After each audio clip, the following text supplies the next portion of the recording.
Drugs.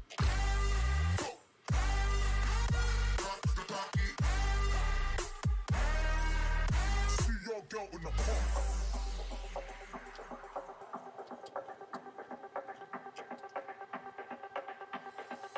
System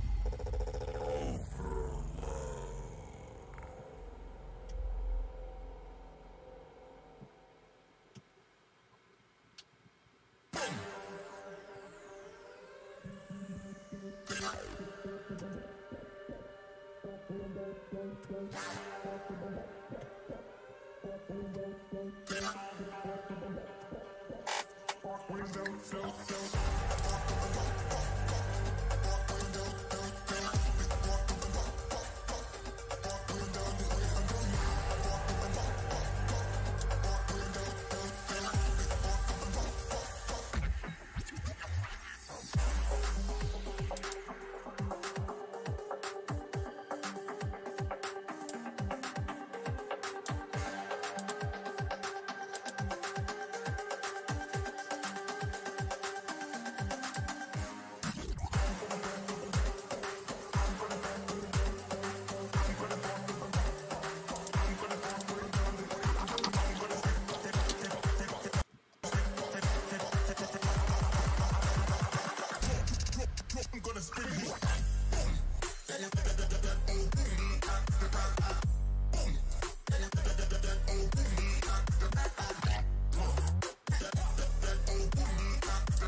This is Sean O'Malley, and you're watching Full-Time MMA. Don't be a bagel-biting, bagel-bitch boy, bagel-bitch back.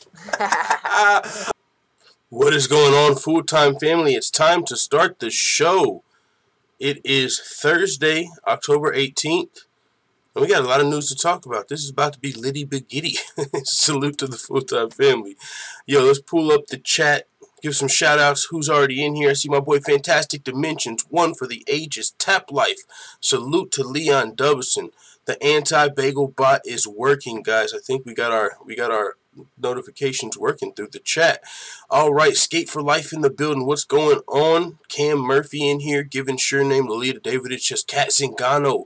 Yo, we're definitely going to be talking about Megan Anderson versus Kat Zingano later on in the show, but first we have to get the biggest topics, I would say, out of the way first. I mean, it looks like there's some actual heat, I would say, and I don't know how much. I don't know how serious this is, you know what I'm saying, if this is actually going to happen, even if I want it to happen, but there is something to this Khabib Nurmagomedov Floyd Mayweather fight, and actually Michael Bisping made a great point about it as well. One thing he had to say, he said that he believes Khabib Nurmagomedov would go the distance with Floyd. I mean, for what's that worth, for whatever that's worth, right? I agree with that. I actually believe Khabib could go the distance with Floyd.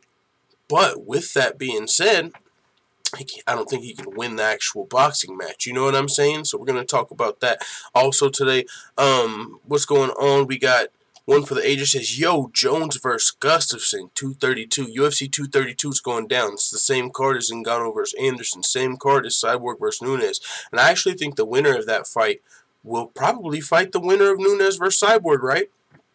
If Zingano beats Megan Anderson, and if Nunes can upset, Cyborg, which she has the best chance out of, I believe, anybody that Cyborg has fought to date. I'm not saying I'm picking Nunes to win at all. I'm just saying she's got the best chance out of anybody that Cyborg has fought to date. If she wins, if Zingano wins, Zingano has a win over Nunes. You would think that would be the next fight for featherweight. So we got a lot of fun stuff going down at UFC 232 on top of Alexander Gustafsson versus John Jones 2. Man, we got a lot of good fights coming up, including UFC 231, Max Holloway, and Ioannis Jacek versus Valentina Shevchenko. Bruce Iron Lion Television says Khabib getting destroyed by Mayweather for sure in a boxing match. Salute to Bruce the Iron Lion. What is going on, good sir? Yeah, in a boxing match, he might be able to make... I do say this. I agree with Michael Bisping. He can make it to a decision. He might not get knocked out. I mean, Floyd's not necessarily known for knocking guys out, right? Not anymore. He's got a couple knockouts or a few knockouts, but... You know what I'm saying? That's not what he's known for at this stage of his career. He's not knocking guys out. Conor McGregor, he got the TKO, but Conor McGregor kind of gassed. I don't think Khabib would gas. And with that being said, maybe he can make it the full 12 rounds, but he can't win. He'll get destroyed, as Bruce the Iron Lion says. Gary Kindred Jr. says, I'm up in this thing. What's up, familiar? What's going on, Gary Kindred Jr.? What's going on, brother? Smash that like button. Bagel biters, don't be a big back bagel biting bitch boy. Do your boy a favor. Hit the thumbs up button. It'd be much appreciated. All right, guys, let's get into the show. Floyd Mayweather says he'll rematch Conor McGregor after fighting Khabib Nurmagomedov. Now, this is one of the things about this is, of course, he also might be fighting Pacquiao, so that's 3. Floyd Mayweather's supposed to be retired. He might have 3 fights lined up. And one thing is, though, like, if you're going to fight Khabib and then McGregor, I'm curious to see what, like, pure boxing fan, I'm sure they have something to say, complain about it, but that does seem like, I don't know if I want to say the easy way, but you're fighting a lot of guys that like literally have no chance, but the thing they do bring is numbers, and they bring a whole new fan base. And right now, just talking about Khabib and McGregor has MMA shows talking about Mayweather. So it's a good promotion. And even if he's going to be fighting Pacquiao, look, we're talking about Mayweather leading up to his. If he just came out and said some slick shit about Pacquiao, we might not even be covering that. But he's maybe doing a good job of keeping his name relevant, in the MMA fan base. But to be fair, Khabib is 27-0, so I think that the fight would sell. I don't think hardcore fans, any fans of combat sports, it doesn't matter if you're a boxing fan or an MMA fan at this point. If you're a hardcore combat sports fan, you're not going to give Khabib a chance in a boxing match with Floyd Mayweather. Now the question is, would he make it the distance? Probably, and that's what Michael Bisping had to say. But first, let's hear what Floyd Mayweather had to say. He says, McGregor was talking that shit, so it ain't over. After me and Khabib, we lock up. Me and McGregor gonna lock up again. Then they say, why you keep fighting all them MMA guys, man? Listen, me and Khabib gonna do crazy numbers. Me and McGregor gonna do crazy numbers. I only clash with the guys that can do crazy numbers. When I face Khabib, I'm getting a 9-figure payday. It's more than McGregor fight, probably $100 million more guaranteed. It could be somewhere between 110 million and 200 million guaranteed. That's a big fucking gap. That's a big gap. 110 million, 200, what? You know, I get what you're saying. You know, it could be like 1.1, 1.2, you know, that's 1.1, 1.3. This nigga said it can be 1.1 to 2. Probably a lot closer to 1.1. But I don't know. I honestly, what do you guys think? Let me know in the chat. I don't believe that this fight would be bigger than McGregor versus Mayweather. McGregor more of a striker, known for having a puncher's chance. Not the best cardio, but he had a puncher's chance, and he was more striking oriented.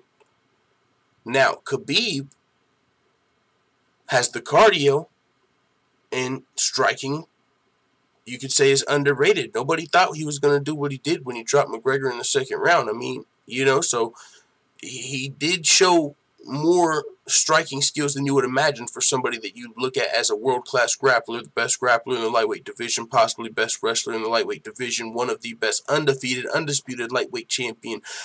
We thought if he was going to maul Conor McGregor, he wasn't going to be on the feet. We didn't see maybe in the fourth round, after you drag him out, you know, and get him tired and make sure he's, you know, his cardio's down, he ain't got much energy, then you play with him on the feet.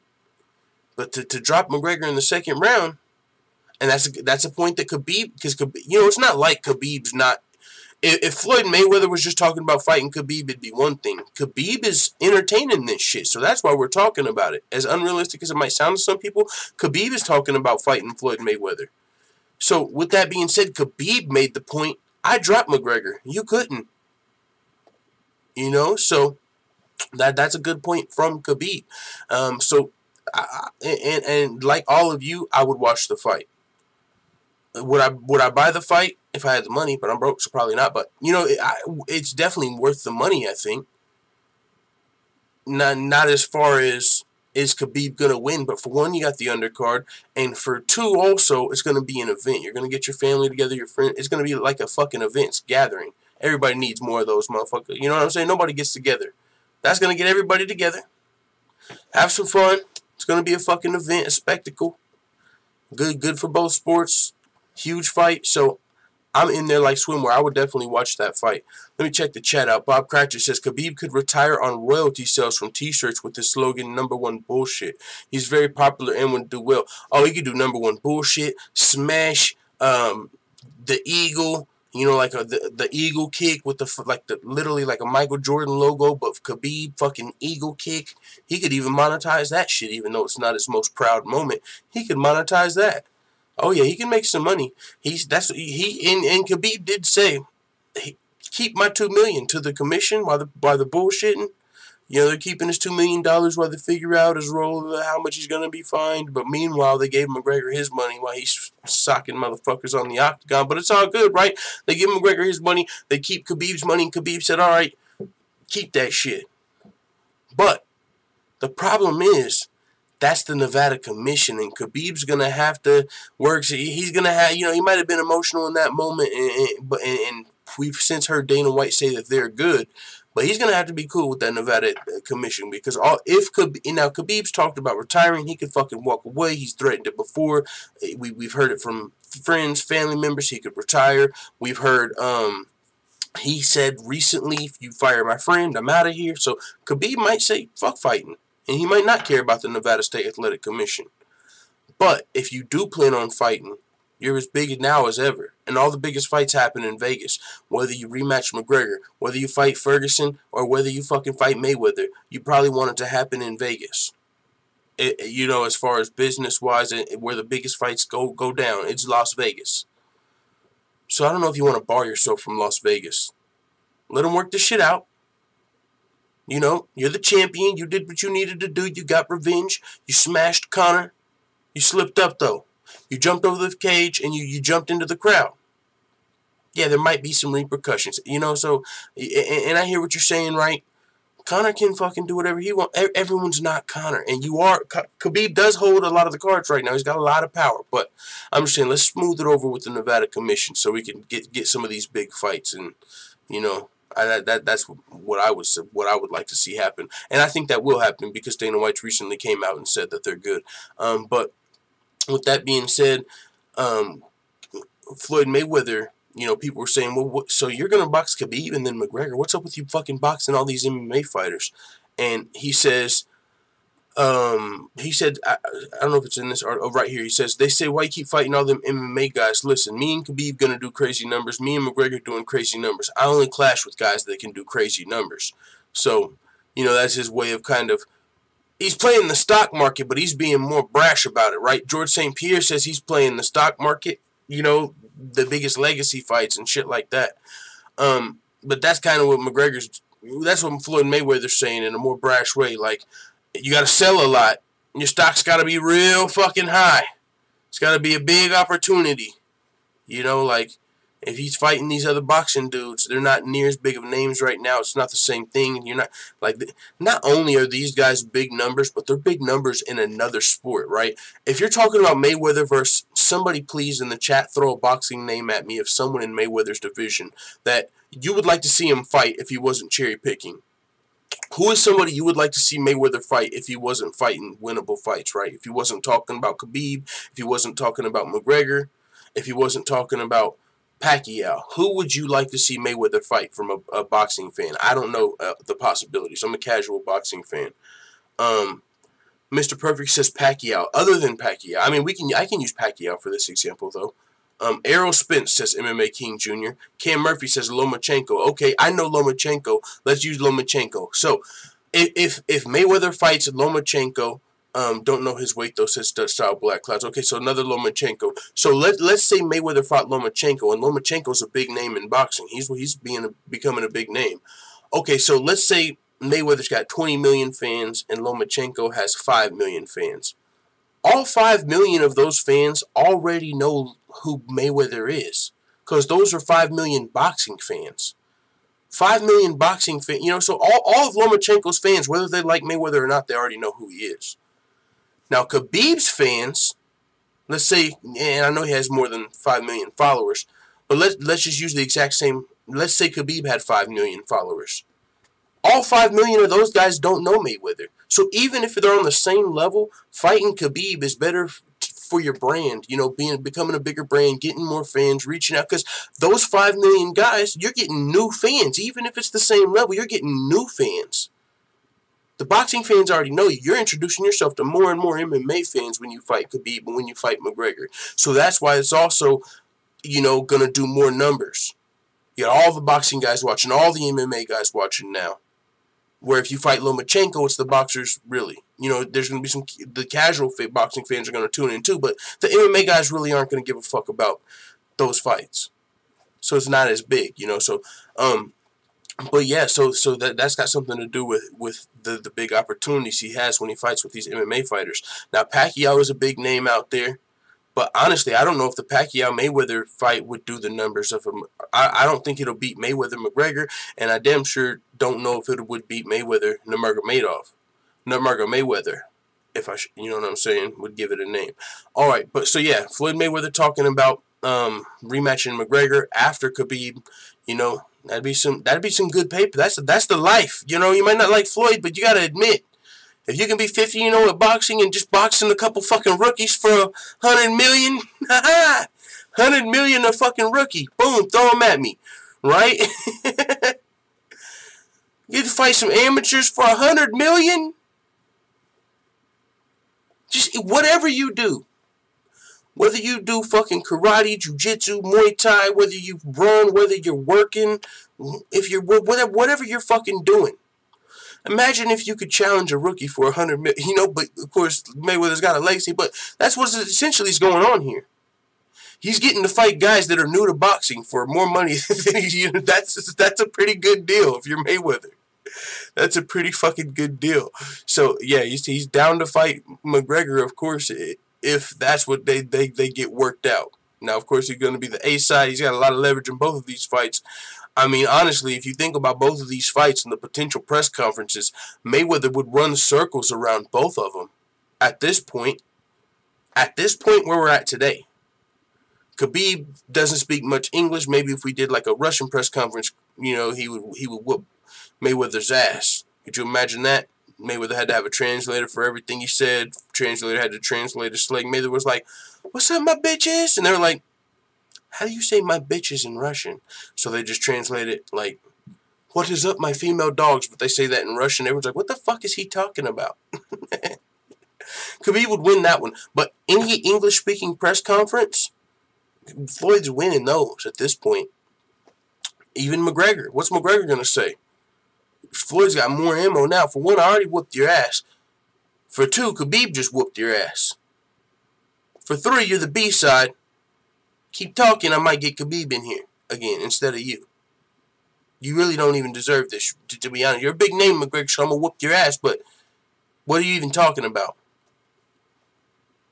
You know, like, there's not a lot to say. McGregor's going to have to come back. That's why I don't want to see the McGregor-Khabib rematch immediately. For one, you need more time. I think McGregor needs to get some wins under his belt before he takes another L anywhere, another winnable fight. And I don't see a boxing match with Mayweather or a rematch with Khabib as winnable. So, let's move on. That's just the first topic of the show, guys. But with that being said, hey, if somebody wants to hop in here, somebody from the panel usually, you want to hop in and give your thoughts on some of the topics on today's show, let me know. We'll do like a co-host for today or something. Ever Loves Hot Wings says, LMAO the B-side. MMA King, you're nuts if you think Floyd's going to fight these new bulls in boxing. Too much risk, says Tap Life. MMA King says Mayweather versus Crawford. I mean, he might just be giving one of the examples for earlier, but that's what I'm saying. You know, say Crawford. All of Crawford's fans already know who Mayweather is. As to where if he fights an MMA guy, he's actually getting new fans, even if they're on the same level. It's new. It's a new audience. So, yeah. Next topic, we got Michael Bisping saying that Khabib versus Mayweather, that Khabib would go the distance with Mayweather. And that's a great point by Michael Bisping. He's got a lot better cardio than McGregor. Does Mayweather become a knockout artist overnight? I mean, there's not too much to refute there. You know what I'm saying? It's not like Mayweather's just gonna fucking come out here and knock Khabib out in the first round. I mean, I guess it's possible Mayweather could knock Khabib out, of course, because he's gonna have way better skills. But I'm just saying, Mayweather's not a knockout artist, and Khabib has good cardio. So Michael Bisping makes a good point that Khabib could go the distance with Mayweather. Now, he's not saying he could beat him. Unless maybe Adelaide, man, we would need Adelaide in there on that night. We would need Adelaide Bird, whoever. We need another one though. So we need two judges. You know what I'm saying? That might not necessarily know what they're doing. Hey, I wonder. I'm sure you can, but like, do they drug? I'm dead serious with this question. Do they drug test the judges? Like, I'm talking about night of the fight, or can they be in there a little saucy? Bartender, bring me another one. You know what I'm saying? I don't know. I would imagine you need to be sober to do that job. But we've never heard about no damn judge failing a USADA drug test or any sort of drug test. Not just alcohol. What if you're in California? What if they ate some edibles, some Stars of Death?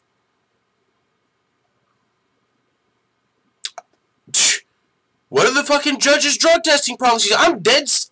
This is a legit question, guys. It might sound funny but does it go by state?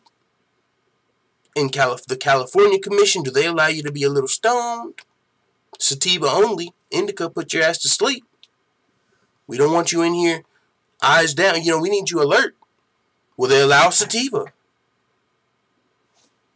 Do they allow one beer? No beers? I don't know, guys. That's just what I'm thinking about, though. But yeah, back to Michael Bisping's thought, though. He's saying that Nurmagomedov could go the distance with Mayweather, and that's a good point. He said, I swear to God, Khabib would go the distance with Mayweather. He'd go the distance with Mayweather. I'm not saying Khabib is a better boxer than McGregor. He's not a better striker. He's not as elusive. He's not as slick, but he's got a fucking chin, and he's got cardio for days. And Mayweather at his age, he was never a knockout guy, even though he did have some knockouts. He knocked out England's very own Ricky Hatton in devastating fashion, but I don't see it. Everlove's just Tiva only. I'm just saying. Yo, I'm just saying, like, what can these judges, what are we working with here? I don't know.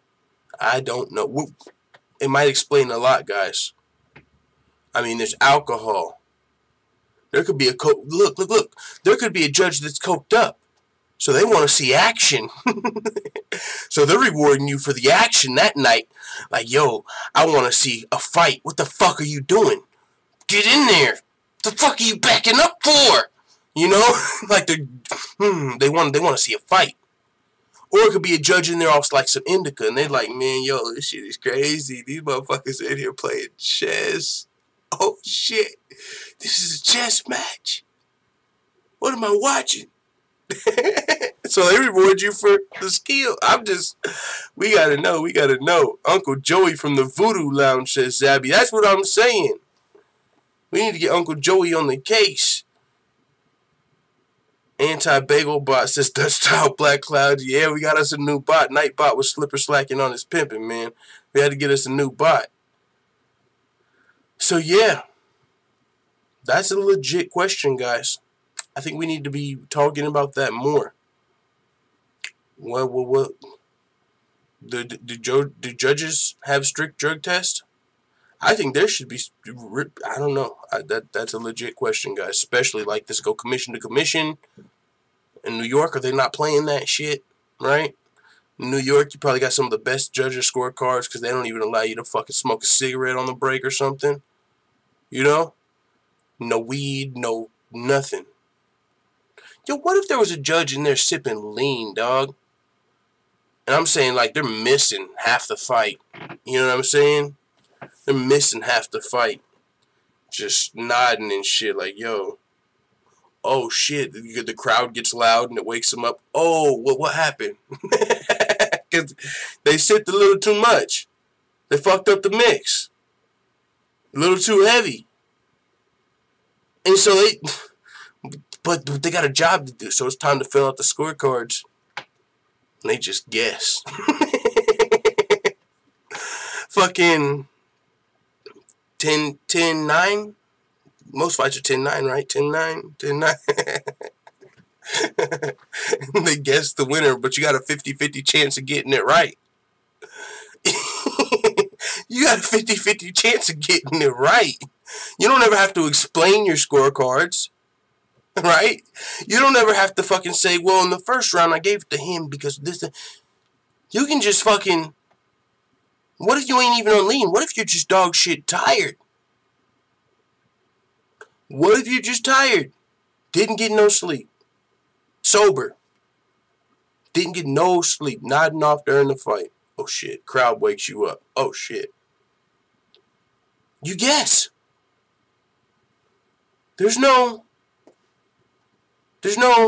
It's a 50-50 chance you get it right. And even if you're wrong, it's a split decision, and hopefully the other judges got it right. Yo, that legit should be, like, I've never did stand-up comedy, but I feel like I just worked out a skit, low-key, just off the top. I'm going to go back and work on that. I'm going to do my first, like, open mic, and that's going to be a part of it. Yo, let's fucking go. But, so yeah, Bisping saying Khabib could for sure go the distance with Mayweather. I agree. We have a lot more to talk about, though. Coco Butt says, let 100 online judges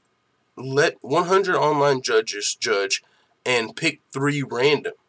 Ooh, that's spicy. I like that. Interesting. That's why you always see judges peeking at each other's cards. They're cheating, says Bob Cratchit. That's not what.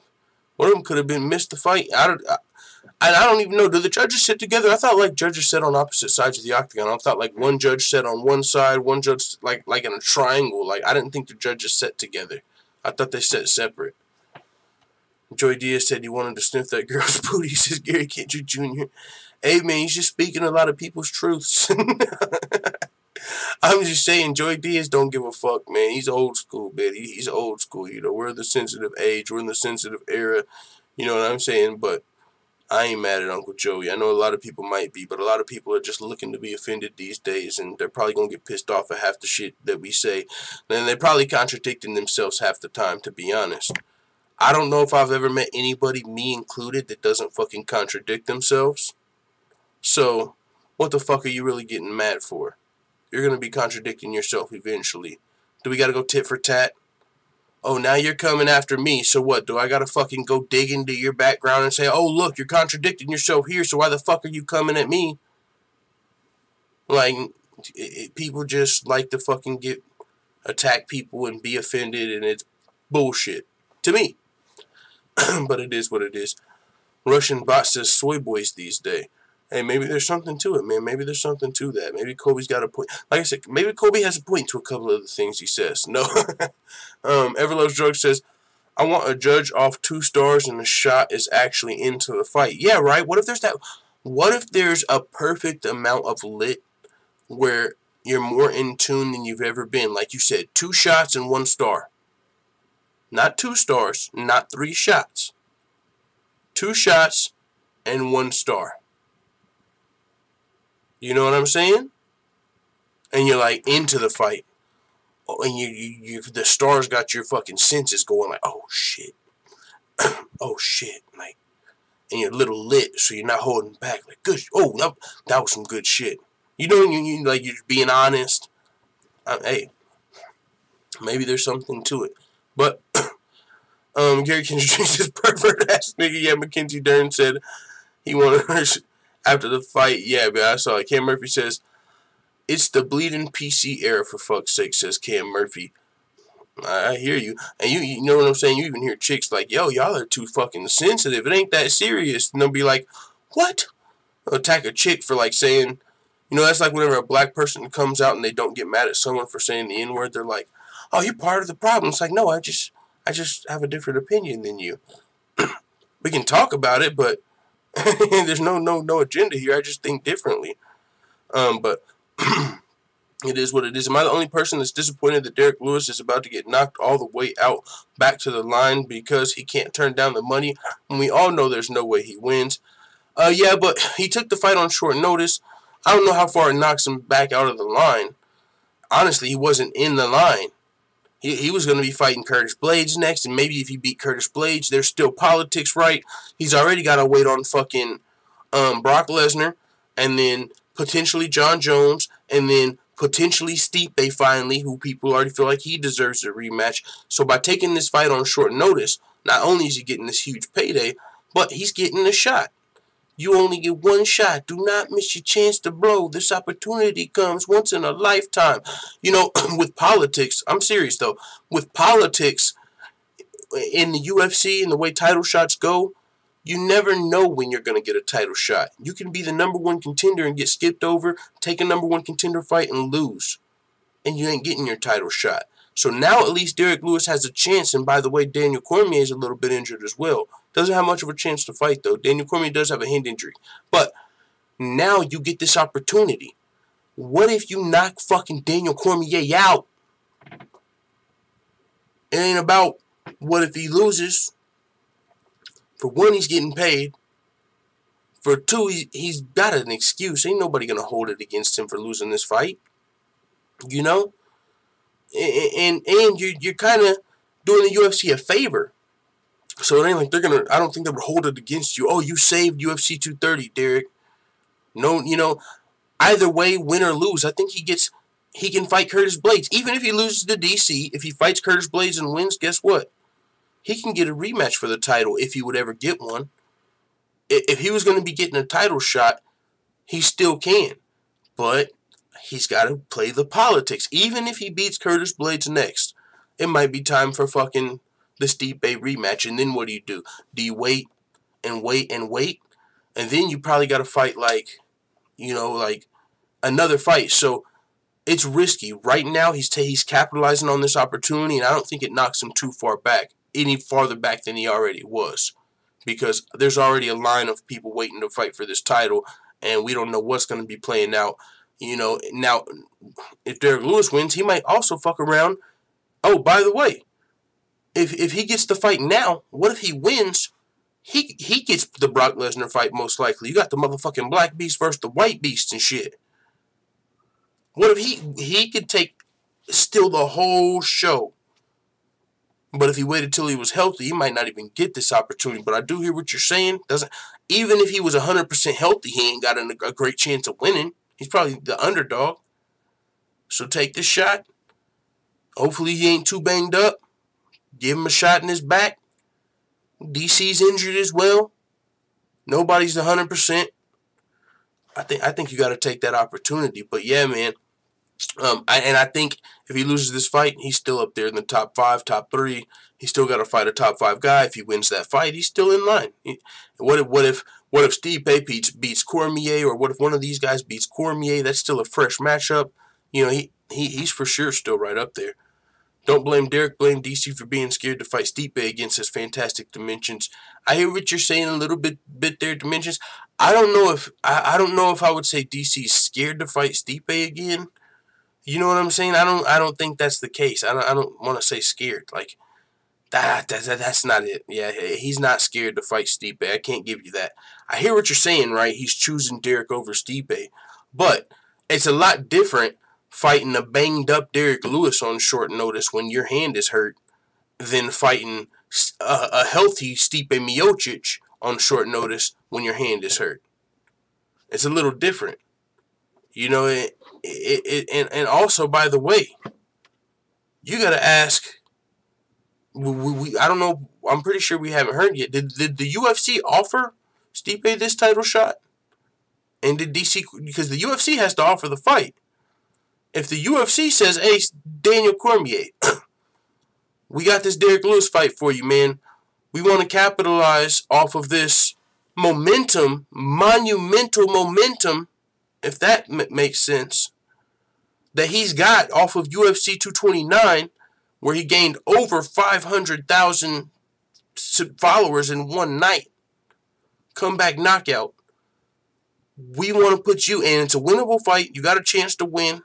This way, you don't risk your Brock Lesnar fight too much. We don't risk our Brock Lesnar fight too much. Because the UFC, they've already got, I don't want to, but they're pretty much invested into that damn Brock Lesnar fight. As far as, if Stipe beats DC, then that whole fucking Brock Lesnar pushing Daniel Cormier across the octagon, well, throw that fucking 7 million views away. You know? I'm gonna put him back to box. We got the $2 super chat. Yo, let me pull the chat up. Let's see. Oh, it didn't show on the bot, so I gotta pull it up over here. Alright, that's all good. Now and later says, shout out to Full Time UFC 100. Sup, doggy? What's going on now and later? Salute to Now and Later for the 2 in the super chat. Much appreciated, good sir. So, yeah, hey, and I just realized that when you made that alert play. I'm going to put him back to box. And now Khabib wins, and he's talking about going to boxing. I'm going to, and now hindsight 2020, you should have said, I'm going to take his spot in box. And then, you know, because he's talking about fighting Mayweather. No, but thank you again, man. But yeah, so, I don't know when the fight starts every round, but he's about to be Anthony Johnson, says Gary Kendrick Jr. Okay, that's the reason why it says forward. Too much risk in Stipe winning. And UFC wants DC to fight Lesnar because he'll sell it better than Stipe Fireman would. Yeah, that's where I was at. I got a little sidetracked. But yeah, that's what I'm saying. It's not just DC's. You know, it's the UFC too.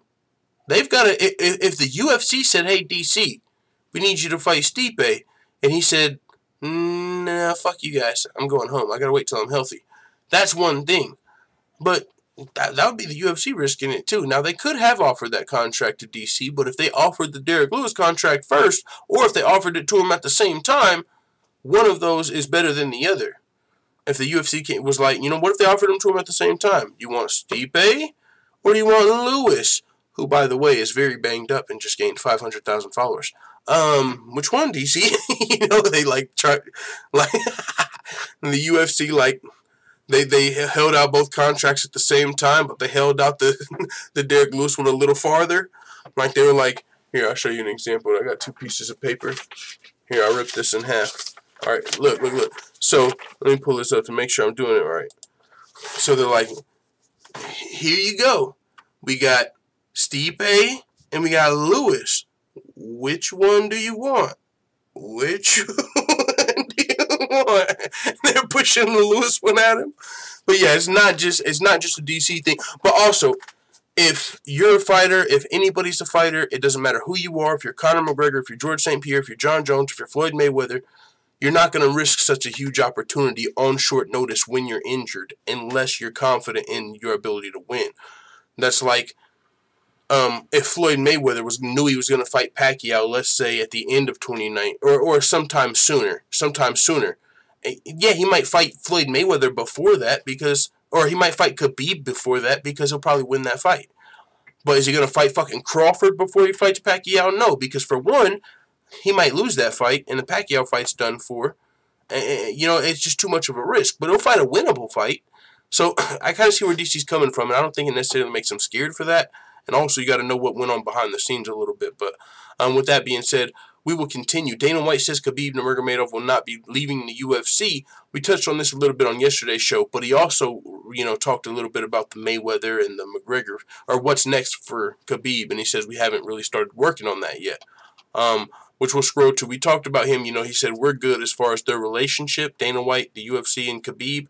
He said they're good, you know, because Khabib, after the fight, threatened to quit the UFC if they released his friend. And so since then, he said, we're good on that. Like, that's old news. We're good.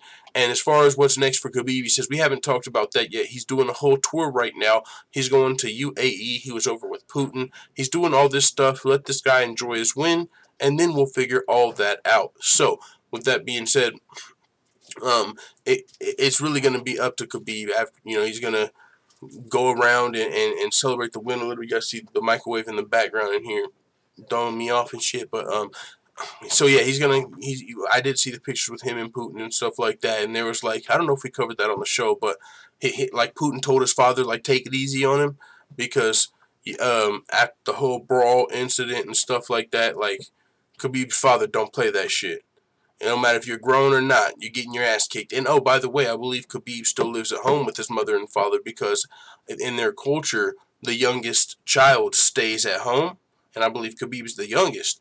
And so with that being said, you can imagine, especially living at home with Pops.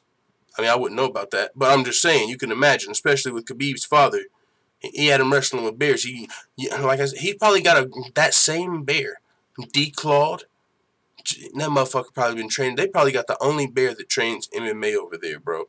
And Khabib's probably got to go around with the bear, declawed, and it is what it is. However you come out, you come out. So maybe it's a good thing that Khabib is getting a suspension, because he's gonna have to heal up from that scrap. No, but no. On a serious note, Khabib's father did say, and Khabib said himself, "I know my father's gonna smash me for my actions." So yeah, but. As far as the relationship with the UFC, they are good. We also got George St. Pierre saying he wants to hand Khabib his first UFC loss. Now, this fight, I'm sure George St. Pierre would have rather fought McGregor if he won. For one, bigger name. For two, better matchup. Now, George St. Pierre is sounding like he's also content with staying retired. Now he's like, I've said if I'm going to come back and fight, it's going to have to be for a challenge. Something that really gets me up. And for GSP, that is a legacy fight. That is a third belt. That is beating somebody that's undefeated. And it looks like we just got a super chat, if I'm not mistaken. Let me pull that up. $1 from Gary Kendrick Jr. Yo, salute to Gary Kendrick Jr. Thank you very much for that dollar in the super chat. Good sir. But yeah, so it's got to be a fight that would really make him want to come out of retirement, not just any fight. Son of a gun. And I'm having a hard time holding these alligators down. Says, salute to the family. I do what I can. Yo, that dollar's much appreciated, good sir. Thank you very much for hitting up that super chat, Gary Kendrick Jr., and thanks for the support.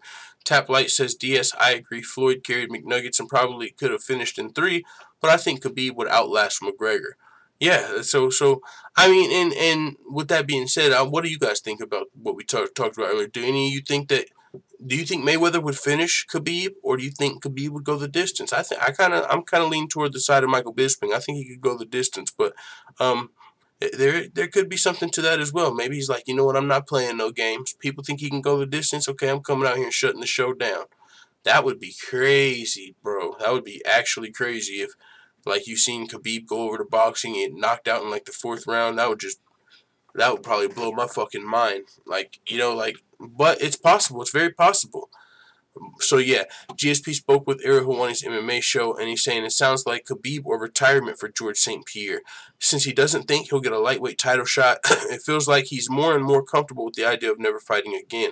And I did hear at least the end part of that interview, and that's pretty much the ending sentiment. He was saying, yeah, I might never fight again. Like, I'm getting more and more comfortable with the thought that I might never fight again. So, with that being said, it sounds like Khabib or bust. I mean, the only other fights we were talking about for GSP, really, I mean, doesn't seem like he's super interested in the Woodley fight. But there was talks maybe an Anderson Silva fight, but then he would have to go back up to 185, and I don't think he's trying to do that. So, Khabib has options. He suddenly has all of McGregor's options. How these things come full circle. Because Nate Diaz, you remember, not just Nate Diaz, he was the one that was the most vocal about it, clearly. But other fighters felt like Conor was taking everything they were working for. They helped build this sport up to what it is. Now here comes Conor McGregor talking some trash, getting these fights, big opportunities, champ opportunities, making millions of dollars. And you seen the famous burst out of Nate Diaz where he got on TV and it was on live TV, so they had to bleep it a bunch out. But he was pretty much saying, "You're taking everything I work for, motherfucker. I'm talking to you. Your fucking ass." And, he eventually got the Conor McGregor fight because of that call out. But now you got Khabib taking everything McGregor worked for. The Mayweather fight. Now we're talking about the GSP fight. I mean, he's talking about even going over to the WWE and smacking up Brock Lesnar. Like, all the shit that we were talking about for Conor McGregor. Now that Khabib just, smashed Conor, he's getting all of these looks that were supposed to be for Conor. And so it's like karma, full circle, whatever you want to call it. It's happening now with Khabib. And so that's one of the options. But there's the option of GSP versus Khabib. And that would be a really good fight, especially if you're into gay porn. No, I'm just kidding. They have clothes on. No, I'm just saying, as far as the matchup is concerned, they're two wrestlers, and I listened to a Chael Sonnen video on this, and he was talking about how they both have a relentless pace. They both kind of do the same thing. I'm not going to lie. I actually would like to watch that fight. I would love to see GSP versus Khabib, pause, but I'm just saying, I would like to see that fight because I would like to know, can GSP beat Khabib at 155? Whose wrestling would be better? Whose grappling would be better? I feel like GSP is probably not, he's not just a grappler. He's also more of a mixed martial arts. He's also got some stand-up, some striking. Got to be careful, you know what I'm saying? He's a well-rounded mixed martial artist, but of course, he's more known for his grade A wrestling. So, I would like to see that fight, and the only way it would happen is at 155 or 165, but there would just be a lot that had to happen to get that fight booked. It would have to happen on the right time frame. They would have to negotiate with GSP. They would have to negotiate with GSP and get the shit done before Ramadan, because then once Ramadan starts, you got to wait for the negotiations until after Ramadan. And so, I personally, I'm just, I would literally rather roll the dice on Khabib versus Ferguson and get us put a fight on the co-main event, so a backup fight just in case one of them don't make it. Like Kevin Lee versus Iaquinta or Kevin Lee versus Gaethje, whoever, get that like a co-main event backup like we had at UFC 229. If McGregor or Khabib didn't make it, Ferguson was going to step in. Do that shit for sure. Definitely do that for Khabib versus Ferguson. But that's the fight I really want to see as an MMA fan. Cam Murphy says, but it's a good thing for Khabib, but when McGregor was mentioned in the same sentence as WWE, he was a clown. Yeah, I hear what you're saying, Cam Murphy. and that's just the narrative, and I think, that's what a lot of people are going with. Khabib doesn't do it for the money. Khabib, you know what I'm saying? He told the commission, keep my money, and it's like, I hear all of that, and that is what I see when I see Khabib. He's not in it all for the money, but it's kind of hard to explain showing interest in the WWE, and talking about going and smashing Lesnar in the WWE if you're not in it for the money. But to be fair, I guess it crosses over your fans, but if that's what you're going for, essentially, that's building your brand. That's bringing you more money. But, I mean, yeah, so I don't really see how you can explain going to the WWE or even boxing Floyd Mayweather as a legacy fight. But, because Conor already did it. For Conor, then maybe it's a little bit of a legacy fight. He was the first MMA fighter to really go over, and he boxed the greatest to ever do it in one of the biggest boxing matches of all time.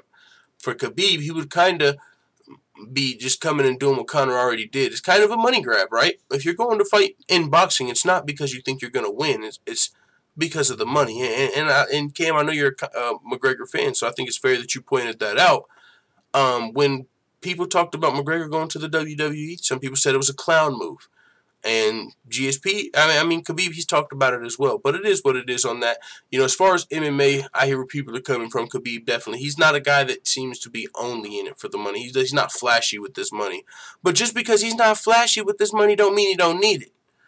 He's got a whole Russian MMA team. These motherfuckers from the mountains and shit. They're probably trying to build a gym in them mountains. They're probably tired of training, you know what I'm saying, next to bears and shit. They're probably trying to get them some nice shit over there eventually. So it's not like everyone can't use some money.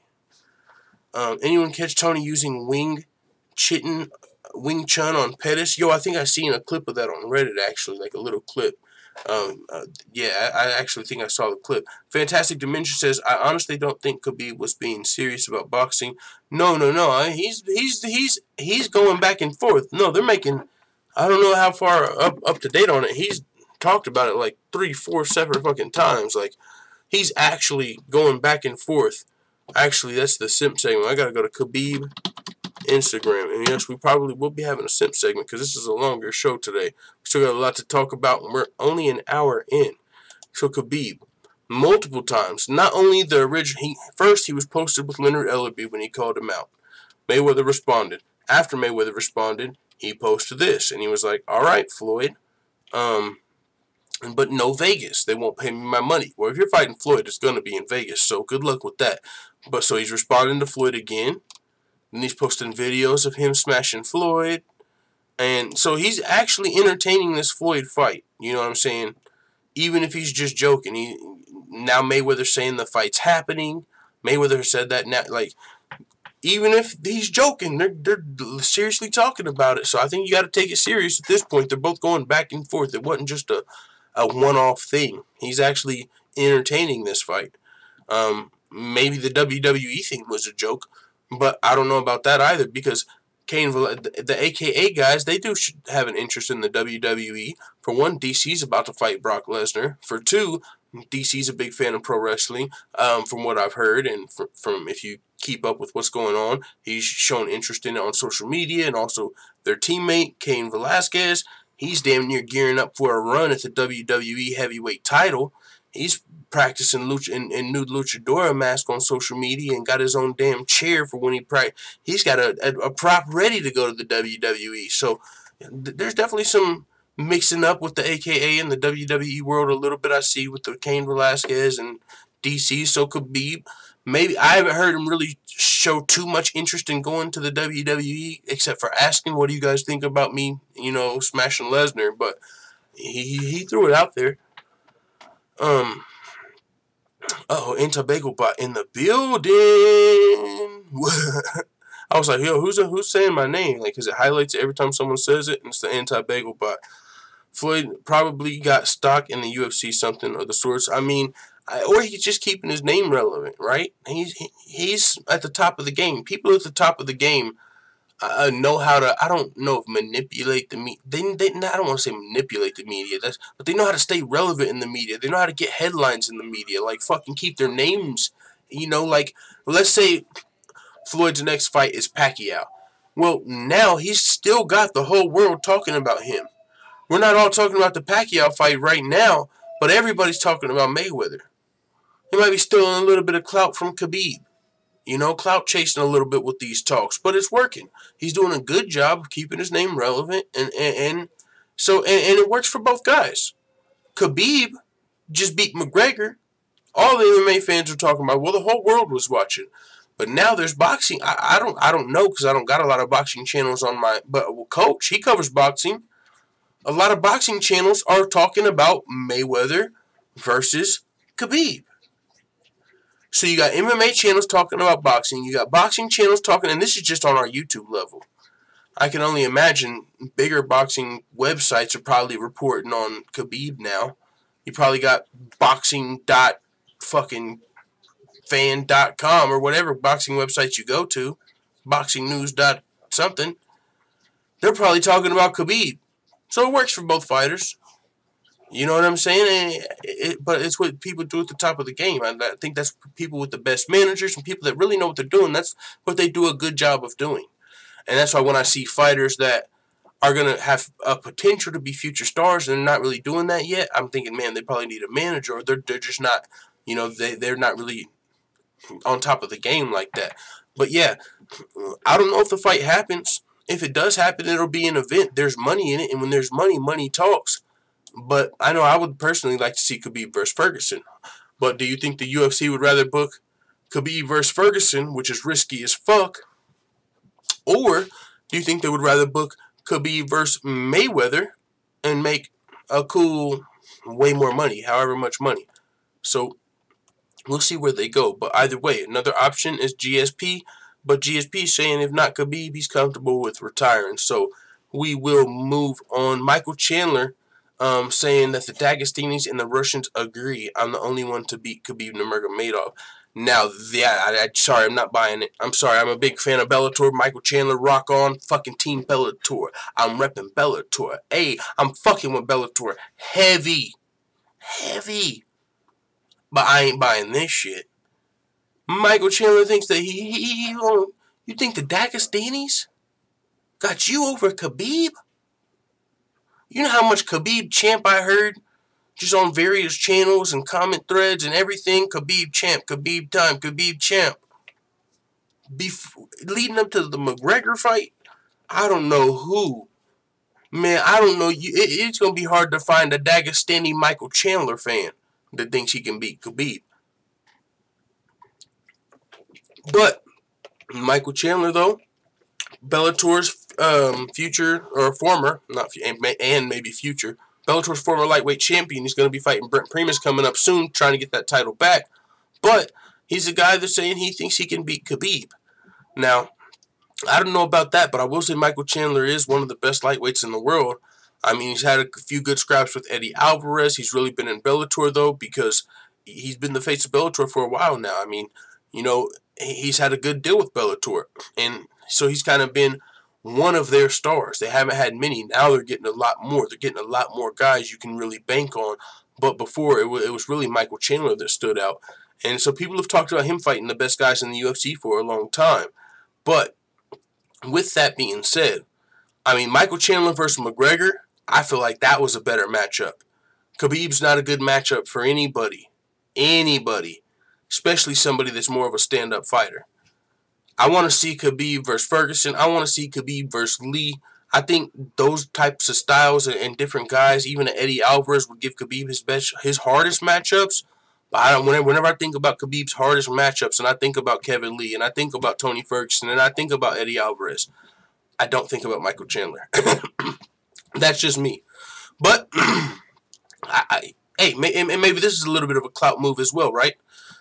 Anybody mentioning Khabib, and he's got a good case to mention it, he's Bellator's champion. Fuck it, say that shit loud and say that shit proud. Get some Khabib Nurmagomedov headlines, and even if you can't beat Khabib, we'll never know. Unless we get some dope-ass co-promote, which, by the way, oh my God, how soon can that happen? Holy shit. I'm just thinking, Ryan Bader is in the finals of the heavyweight Grand Prix. He's already the light heavyweight champion. He's got to fight Fedor. That's a really tough fight. But if Bader wins that Grand Prix, you know what he is? He's the fucking light heavyweight and the heavyweight champion at Bellator. Then you got Rory McDonald, who has a win over Woodley. Then you got Gegard Mousasi, who I'm telling you right now, and I hope you're in here. Gegard Mousasi's giving it to Whitaker. Damn sure was giving it to Bisping, and he's giving it to Gastelum. Mousasi's the best middleweight on the planet. And I'm a Whitaker fan, and I'm a Gastelum fan, but I'm sorry. Not Mousasi. So, with that being said, Rory, Mousasi, Bader, there's another champion. Oh, Chandler. What if Chandler can beat Primus? Man, I know the casual fans and the people ain't hearing what I'm saying right now. The casual fans ain't hearing what I'm saying right now because y'all don't even fuck with Bellator like that and y'all don't really know what's going on. But the hardcore motherfucking MMA fans stand up. Champion versus champion, a whole card. McDonald versus Woodley. Mousasi versus Whitaker. Or Gastelum, because they got to fight. Mousasi, we'll just say whoever's the champion now. McDonald versus Woodley. Mousasi versus Whitaker. Bader versus Cormier. Chandler versus Khabib. We got some legit fights. Yes, I'm picking Khabib. Yes, I'm picking Cormier. But what about the other two? I'm just saying it's all legit fights. That's all I'm saying. Poet Against Us says Kevin Lee is the main threat I see in the lightweight division. Tony's great, but he will be ground and pounded by Khabib. Yeah, Tony's, I hear, man, I almost feel exactly the way you're saying. I feel like Kevin Lee, for one, he's got a great style matchup, very well rounded. And yes, we've seen he's rocked, right? Maybe we've seen him rock. Maybe that's his weakness. If you want to say anything, if you look at Kevin Lee and you're really trying to find a weakness, maybe you say something about his chin because he's been rocked. But it ain't like Khabib's the hardest hitter in the world. Yeah, maybe if Kevin Lee fought McGregor, you got to worry about that. You don't want to have no chin and fight McGregor.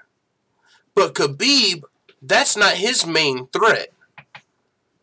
Now, as far as wrestling is concerned, Kevin Lee might have something for Khabib. As far as jiu-jitsu is concerned, he might have something for Khabib. I love that matchup. And, by the way, he's on fucking Khabib's heels. He's on his heels. He's been calling him out. Even before the shit was cool. Calling out Khabib. Now he's fucking smashing everybody that Khabib smashed. Or he's trying to. He's going to have to beat Iaquinta, who we already lost to. But Khabib fought Barboza. Smashed him. But it was a decision. Kevin Lee fought Barboza. Smashed him, finished him in the fourth. Now Kevin Lee's going to fight Iaquinta. If he finishes Iaquinta and calls out Khabib, it's going to be so hard to fucking deny this guy. Yo, Khabib, I'm on your motherfucking heels. It's Kevin Lee time. I've been calling you out. You're scared to mention my name. You ain't responded to me once because I'm a bad matchup and we all know it. But I've been smashing everybody that you smash, and I'm finishing them. We all know who the real fight is. We all know who the real money fight is. I went a little Nate Diaz at the end, but you get the point. He's going to be hard to deny. Hard to deny if he finishes Iaquinta, and he's been calling out Khabib, and he's finishing the guys that you fought. You're going to at least have to mention him. Tap Life says Kevin Lee would get smoked by Khabib. I'm not all the way with you right there. I mean, that's a good fucking fight to me. That's a good matchup. There's nobody that Khabib has fought that makes me believe he would just smash Kevin Lee. Now, if somebody told me McGregor would smash Kevin Lee, I would rather hear that. I would rather hear your case that McGregor would smash Kevin Lee than Khabib. Because Kevin Lee's weakness, really his main only weakness we've really seen, is potentially his chin. We've seen him rocked, and when he wasn't able to recover, he lost the fight. And against Edson, he was able to recover, thankfully, for him. But that's what you can say. So I could pick someone saying McGregor's going to ice that guy. But what are you going to say? Khabib's going to come out here and knock him out? Khabib's going to have to try and out-wrestle McGregor or Kevin Lee. And Kevin Lee's got a lot better wrestling than Barboza, Iaquinta, and McGregor. And who else did he fight before that? Iaquinta, Barboza. He fought another guy to get to the title shot that's actually a name, but it was another stand-up fighter. Iaquinta, Barboza. Who else did he fucking smash, you guys? He beat somebody else. It's not coming to me off the top of my head. But either way, even McGregor, they're not the wrestlers that Kevin Lee is. They're not even the jiu-jitsu. Kevin Lee's known for putting a motherfucker in that body lock, that body triangle, and locking up that rear naked choke. Kevin Lee's out here submitting black belts and shit. They say it was an early stoppage on Michael Chiesa, but honestly, I say you can kiss my ass. And that's just when I was watching the fight, I was fine with the stoppage. I mean, you can go back and watch that shit at 0.25, slow-mo. My guy, that fight, you're drawing straws when you're saying it was an early stoppage. Yeah, it was a little early, but we've seen way worse. Even when you're watching it in super slow-mo, it's hard to tell whether or not Chiesa was actually falling asleep, when I was watching it in live play, I thought he just went to sleep. He stopped defending, and he stopped the fight. So, I'm just saying, even if you want to say that was an early stoppage, what about the position he was in? He still got the body lock on Michael Chiesa and still had his back and still had him in danger. And he did that to many people. I actually went back on Fight Pass and watched like all of Kevin Lee's fights. I'm telling you, he uses his striking to set up his wrestling. He will use his hands, set up a well-timed takedown. He will take you down, and once he's down, he don't just hold you there. He takes your back, and he chokes you out. He uses his striking to set up his wrestling, to set up his jiu-jitsu. What the fuck more can you really ask for from an MMA fighter? You're mixing it up very well. Now, the only thing is, what about, can he take a shot? But that's not what we're asking when you're fighting Khabib. So I actually think Kevin Lee versus Khabib is a way closer matchup than you might think. Way closer. But yeah, so with that being said, we'll move on to the next topic. We were talking about, Michael Chandler. That's how we started getting on this topic. Michael Chandler saying that the Dagestanis and the Russians agree he's the only one to beat Khabib. And another reason I question, I don't know how the Dagestanis and the Russians agree if the motherfucking Americans don't even agree. If we did a vote right now in the chat, how many of you think Chandler can beat Khabib? I'm thinking maybe 2 of you pick Chandler, and that's because you're trolling. You know? Or maybe you're related to him, and maybe one of you actually. But I don't even think that. We got 32 people watching. It might be unanimous for Khabib. So I don't know how the hell the Dagestanis or the Russians would think. You know what I'm saying? But hey, I like it. I like it. It is what it is. Chandler's got a good fight coming up. Brent Primus in Honolulu. I don't know if it's Honolulu, but it's definitely in Hawaii. But I wonder if I can get a date for that in this article. But yeah, so either way, it is what it is. Khabib speaking now, or Michael Chandler, believes he could beat Khabib. But one thing I didn't see, I did see McGregor at the Dallas Cowboys game. Speaking of Conor McGregor, I did see him at the game, and he hyped up the fighters, and Dallas went on to fucking win, probably their best game of the season so far. And does it have anything to do with McGregor? Who knows? I like to say yes. I think it's the McGregor. What's the opposite of a curse? Blessing? The McGregor blessing. If McGregor shows up at your game and talks with the team, gets them riled up, you're probably going to win a fight. They say there's the Drake curse. Well, it's the McGregor blessing. Because, boy, the fucking Cowboys played their asses off when McGregor showed up. But he also showed up. It's Jerry Jones and the Dallas Cowboys. It's the new stadium, AT&T Stadium. Fucking, I've been hearing about this thing for the last 5 years when I was really more into football and NBA, and I've been starting to get back in a little bit. But when I was more of a fan, I heard when they were building this stadium, moving to the new stadium and state-of-the-art stadium, and McGregor was saying in this with Jerry Jones, he was saying it's a spectacle, this place. The octagon has got to be in the center one day. I'm going to make that happen, especially now after being here and seeing it. I knew it was rumored many times, but we never got there. But now is the time. So, McGregor is saying that he's going to bring the UFC to the AT&T Stadium in Dallas. We just had UFC Dallas not too long ago. I low-key thought that was going to be in the stadium. I was like, oh, the UFC's going to Dallas? Must be because they got this new-ass AT&T Stadium. But now with McGregor showing up to the AT&T Stadium at the Dallas Cowboys game, it looks like he's saying, we got to come here. And, UFC does, McGregor, I called him UFC, same thing. McGregor does have some power, a little bit of power in the UFC, right? And even though he lost, he's still meeting with Jerry Jones, who I'm assuming is a billionaire, millionaire, something. He fucking owns, like, the Cowboys, the most expensive team out there. So, he's meeting up with these big money people and talking about bringing the UFC to Dallas, to this new stadium. I actually think it's going to happen. Now, is McGregor going to fight in Dallas? I don't know about that. He seems like a Vegas fighter. Maybe Madison Square Garden. But who knows? And this is speculation on my part, not 100% on where you guys feel on this. But as far as in America is concerned, like, gambling is like opening up, I believe, like statewide. Like, everyone's going to be legal to pretty much gamble on the sports. Sports betting is pretty much going to be legal if it's not already in your state. It is in a lot of places. So with sports betting being legal, I wonder if that had to do with why Las Vegas was the fight capital of the world, because there was legal gambling and so many people were probably wanting to bet on the fights, especially the biggest fights in the world. But now with that shit opening up, maybe Las Vegas isn't the only place big fights go. Maybe we do see McGregor versus somebody in Dallas. I don't know if they open up some fucking casinos or something. I don't know. That's just speculation. I ain't even ever been to fucking Vegas or nothing like that. But I would just imagine, thinking about it logically, that would have something to do with why they were the fight capital of the world. And so, with that being said, McGregor's looking like he's wanting to bring the UFC to AT&T Stadium in Dallas. So we'll see what happens. Moving on, though, what is next? Oh, this is next. We're about to be talking about TJ Dillashaw keeping that same energy with Cody Garbrandt. And also Jimmie Rivera. He's got some heat for Cody Garbrandt. So with that being said, I feel like we got to play this Cody Garbrandt UFC Yankovic intermission.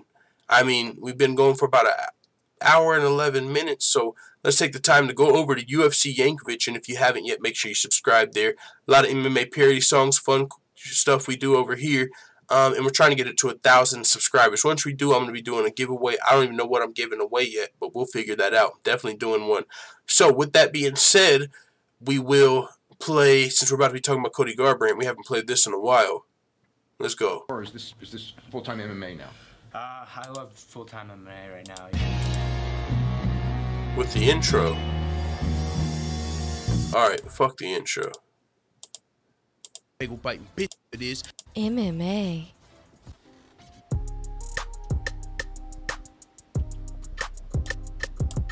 TJ, are you crazy? I'm gonna sleep you. In the first fight, I hope you know you lucked up, but you fucked up, agreeing to the rematch, cause I'm about to beat your ass. At UFC 227, the snake is going down. Then I move down and fight DJ and be the #1 pound for pound. You only took my title cause I had a bad back, but this time when I fight you, you gon' get that ass waxed. Hold up, they call me No Love, and they know that I'm a motherfucking soldier. I smoke that kush like I'm a motherfucking stoner, and if you ain't know it, motherfucker, now you know what. Alright, guys. Make sure you subscribe to UFC Yankovic if you enjoy little MMA parody songs like that. But yeah, no. On the Cody Garbrandt tip, pause. For one, I just saw this actually right after we went live. That I didn't even see this whenever I was scheduling the show. But TJ Dillashaw, he's still hostile with Cody Garbrandt. He says, I said I'd ruin his career, and I'm doing it. Yo, keeping that same energy. There was so much going into this fight, and I broke it down on the video. I was trying to drop right before I went live, but it wasn't finished uploading. So I'm going to be dropping it right after I go live today. And I talked about this specifically.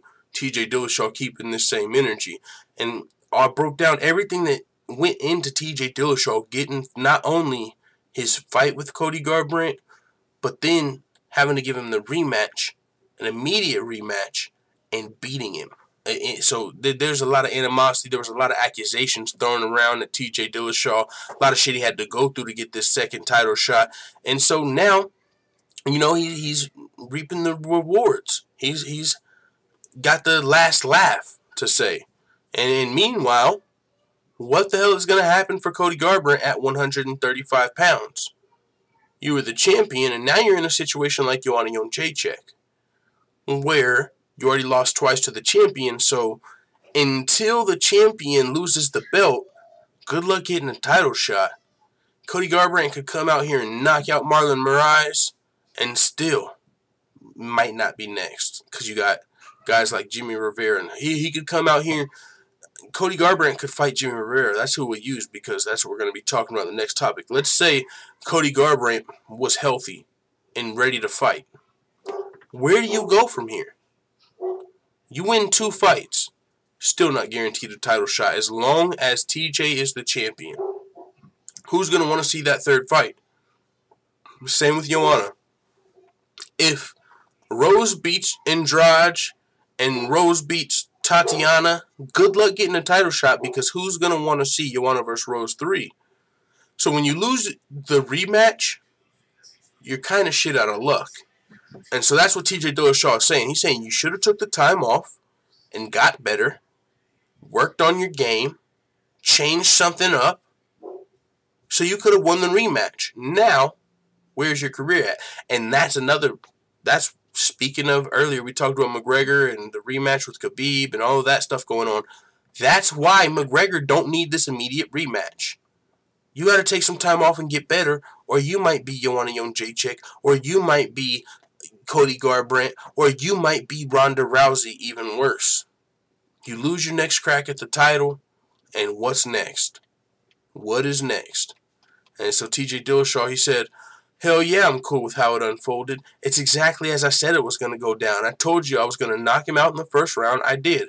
I said I'd ruin his career. I'm doing it. The guy is screwed at 135. He should have went back to the drawing board and gotten better. But he talked his way into an ass whooping.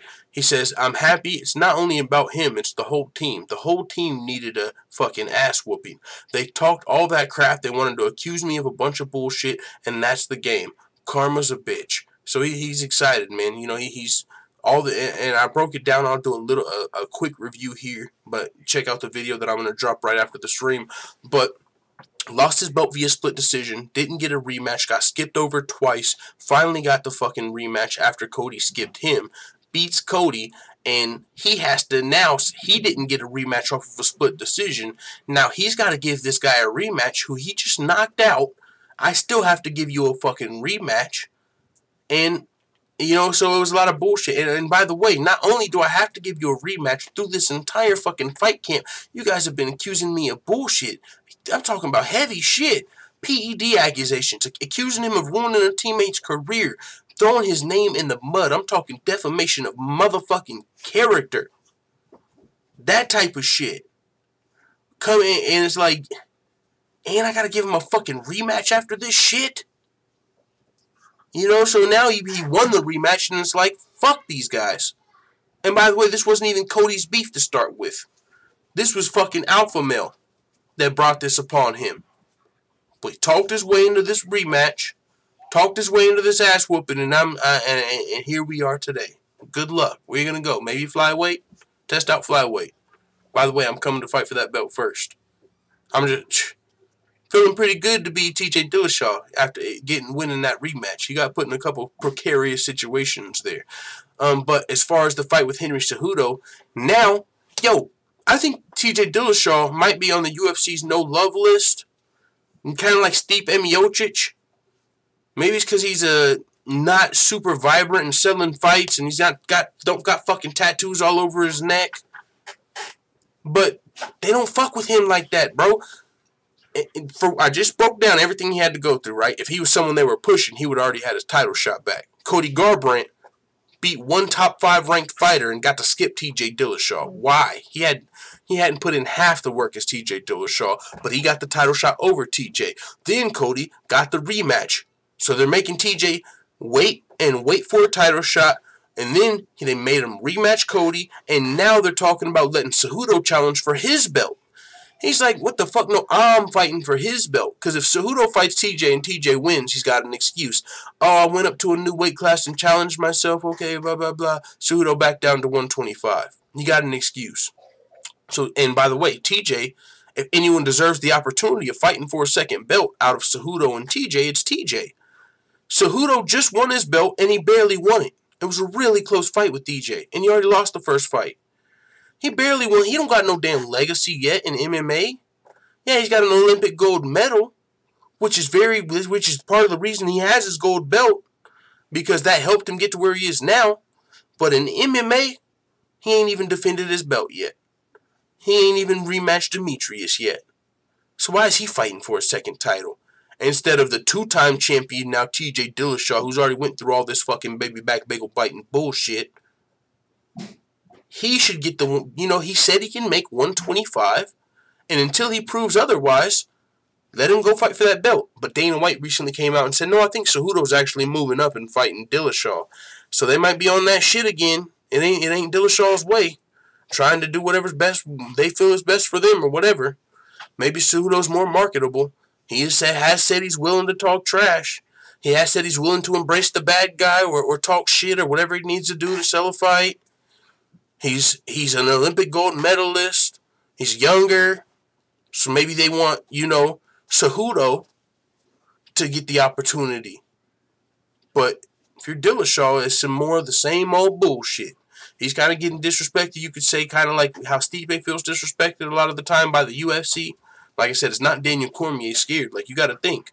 The UFC has to offer that contract. So, Stipe's felt disrespected by the UFC. Dillashaw is a guy that I've saw it in. Like, that made me a big Dillashaw fan. Like, what the fuck? He's getting skipped for the title again? No. Like, that made me a big Dillashaw fan. So, but seeing what was going on. But now, here we are today, and it looks like they might be trying to give him the old 1-2 again. The shaft, at least. The fucking, nah, I know you want to go down, but we want Cejudo to go up. Pause. But we'll see where it goes. Pull up the chat in a second after this topic. Jimmie Rivera tells head case Cody Garbrandt to grab his balls out of Urijah Faber's purse and get the division moving again. And see, guys, and this is one thing I'll say. I'm not giving any secrets of the fucking business away because I'm not an insider. I'm a fan. I've never spoke with a manager. I've spoke with some fighters on interviews, but never seen behind the scenes, none of that shit. I'm just telling you what the fuck I see and what I believe is going on a lot of the time. Some fighters have admitted it. But when you got a good manager, and that's what it is a lot of the times, when I say some fighters are good at keeping themselves in the media, when you got a good manager, they also tell you when it's a good time to take a fucking break, to go sit out. We'll get you some good excuse, but just take some time off. There's no reason to fight right now. But, you don't want to look, you can't say it like that. Like, oh, I'm taking some time off. It doesn't make a lot of sense to fight right now. But with a lot of these fighters, man, whether it's because they're worried about losing their belt, it might be time, injury, right? We got an injury. Yeah, the number one contender's a little, right? Bisping, I don't want to throw him under the bus. Bisping, Rose Namajunas, there's a lot of fighters. It's happened. That's just two of the people that come to mind where sometimes there's a scary number one contender and you're conveniently injured. And you're not scared. That's why fighters don't want to come out here and say I'm scared or I'm avoiding anybody or I'm ducking anybody. Nothing like that. It's just, it's a good time to get to 100% or be like, I can't really fight right now. Meanwhile, you got a Yoel Romero or Jessica Andrade that just are fucking dying to get their hands on you. But we got to wait for you to get ready, right? And so that's kind of what I'm saying with this Garbrandt-Rivera situation. Rivera would love to fight Garbrandt. Moraes would love to fight Garbrandt. But there's not a lot of, even if Cody Garbrandt's 100% healthy, there's not a lot of reason to fight right now. Because you already lost to TJ, like we just talked about. You already lost to TJ twice. You can come out here and knock out Rivera. The title shot still goes to Moraes. You can come out here and knock out Moraes. Title shot goes to Rivera. What if you lose to one of those guys? Tough fights. It's a losable fight. You got a lot more to risk. Not much to gain if you're Cody Garbrandt. Taking a fight with one of these top contenders, not much to gain. At all. If you beat them, you get nothing. If you lose, good luck getting back to the title. So, you see fighters, and a lot of fighters have kids, and that's, some fighters have kids and they fight through it. Like, yo, my wife is at home having a baby, but I needed this opportunity. Some fighters will say, my wife just had a baby. I'm going to take about 5 months off, you know, and see, chill things out, heal up some injuries. This is a good time for that. When the fights don't make sense. Now, if you're getting a title shot, right? If they called your name to headline Madison Square Garden, maybe we fight. But if it's Stipe, the hand is still injured.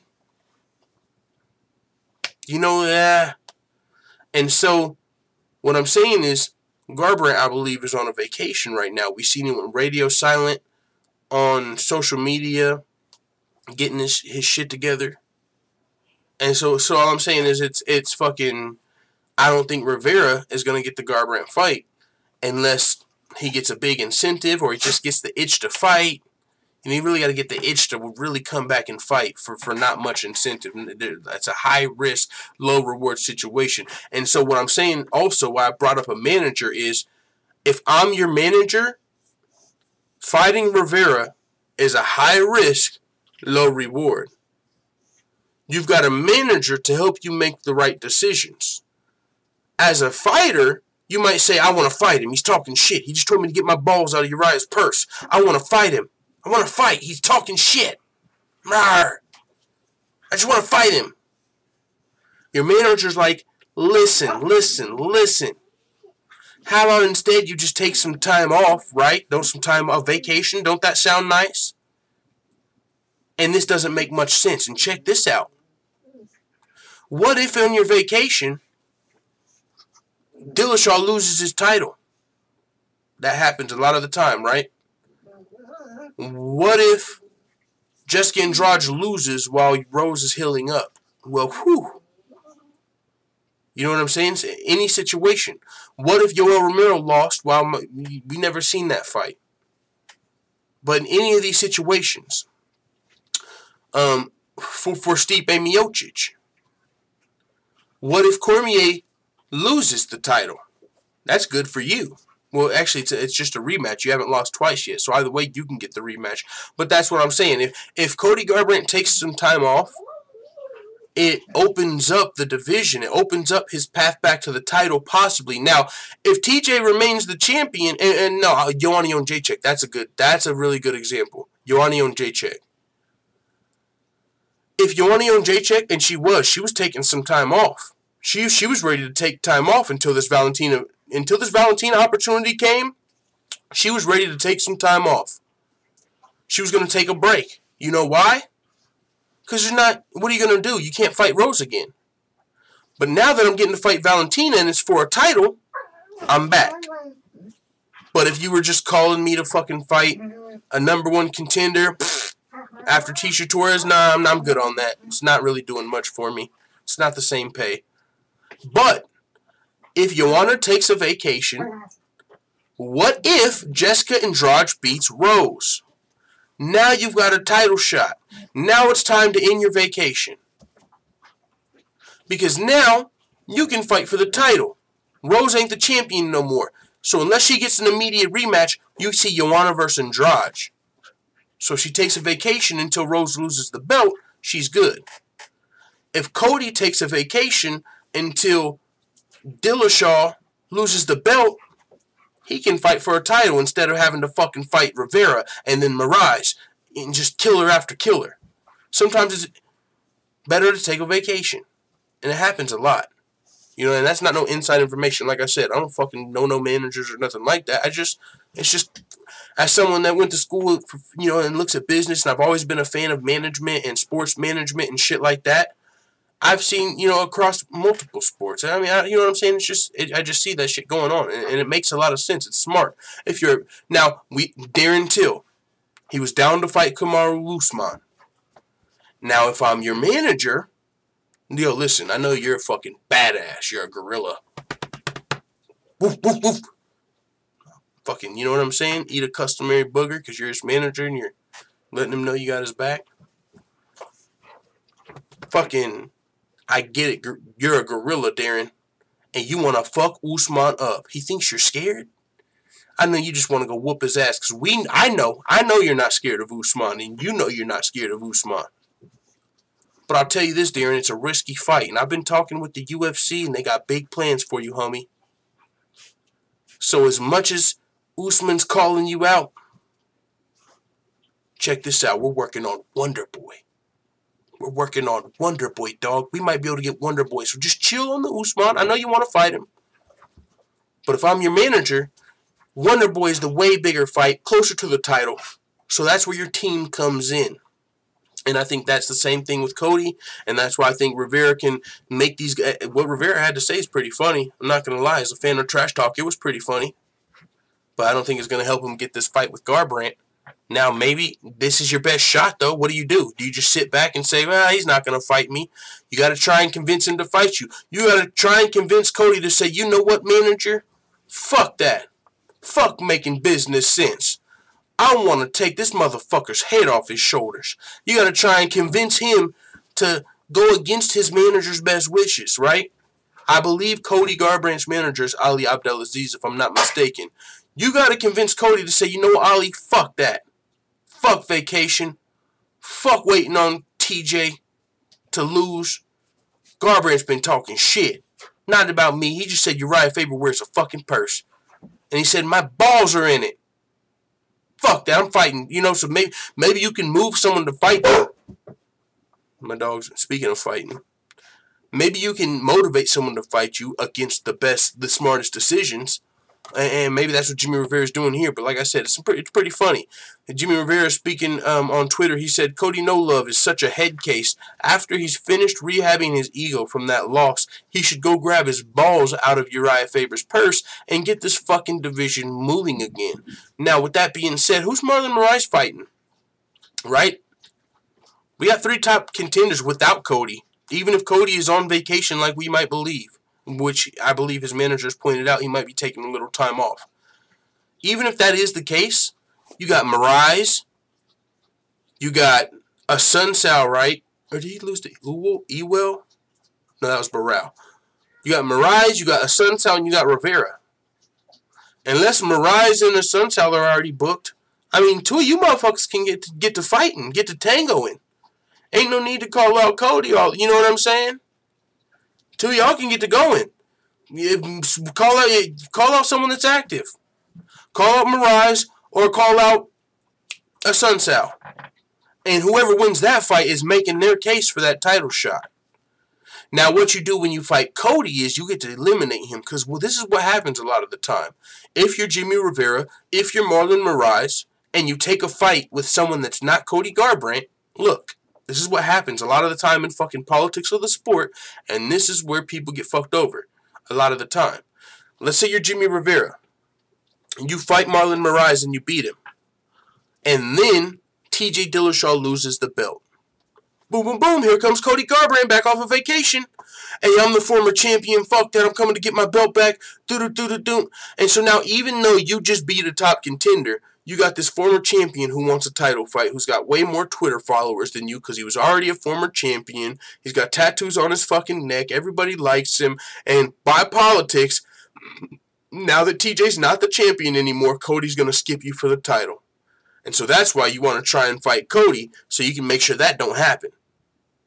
It's a game out here, y'all. These UFC politics in the streets, you know what I'm saying? It's going down behind the scenes. It's a lot of the shit, how it plays out. You got to get the right matchup. And if you don't have a good manager to get you that fucking right matchup behind the scenes, then, you know, if you're just, good luck, you know, because like I said, you'll fuck around and get skipped. You'll fuck around and be a top, right? I want to take it to the strawweight division. You'll be a top strawweight contender. Let's say Jessica Andrade, or let's say Tatiana Suarez. Let's say Tatiana Suarez beats another top contender, and she's right up there neck and neck for a title shot. You got Andrade versus Rose, and then you got Tatiana Suarez on the undercard, and Tatiana Suarez beats the brakes off of somebody. So you're like, oh shit, Tatiana Suarez is next for the title. Tatiana Suarez is going to fight the winner of Rose and Andrade. And then Andrade wins, and now here comes Joanna out of nowhere. And Joanna's like, oh, I've already beat her. Joanna's got 1 million more followers. So then the UFC's like, listen, Tatiana, I know you deserve the title shot. You did just beat a #1 contender. But you see what's going on here is Joanna's going to sell a whole lot more pay-per-views than you. So I tell you what, we'll let you fight the winner of Joanna and Andrade. But sorry, business, it's business. It's not personal, it's business. Joanna gets the fight, skips Andrade. So now what happens when Andrade wins?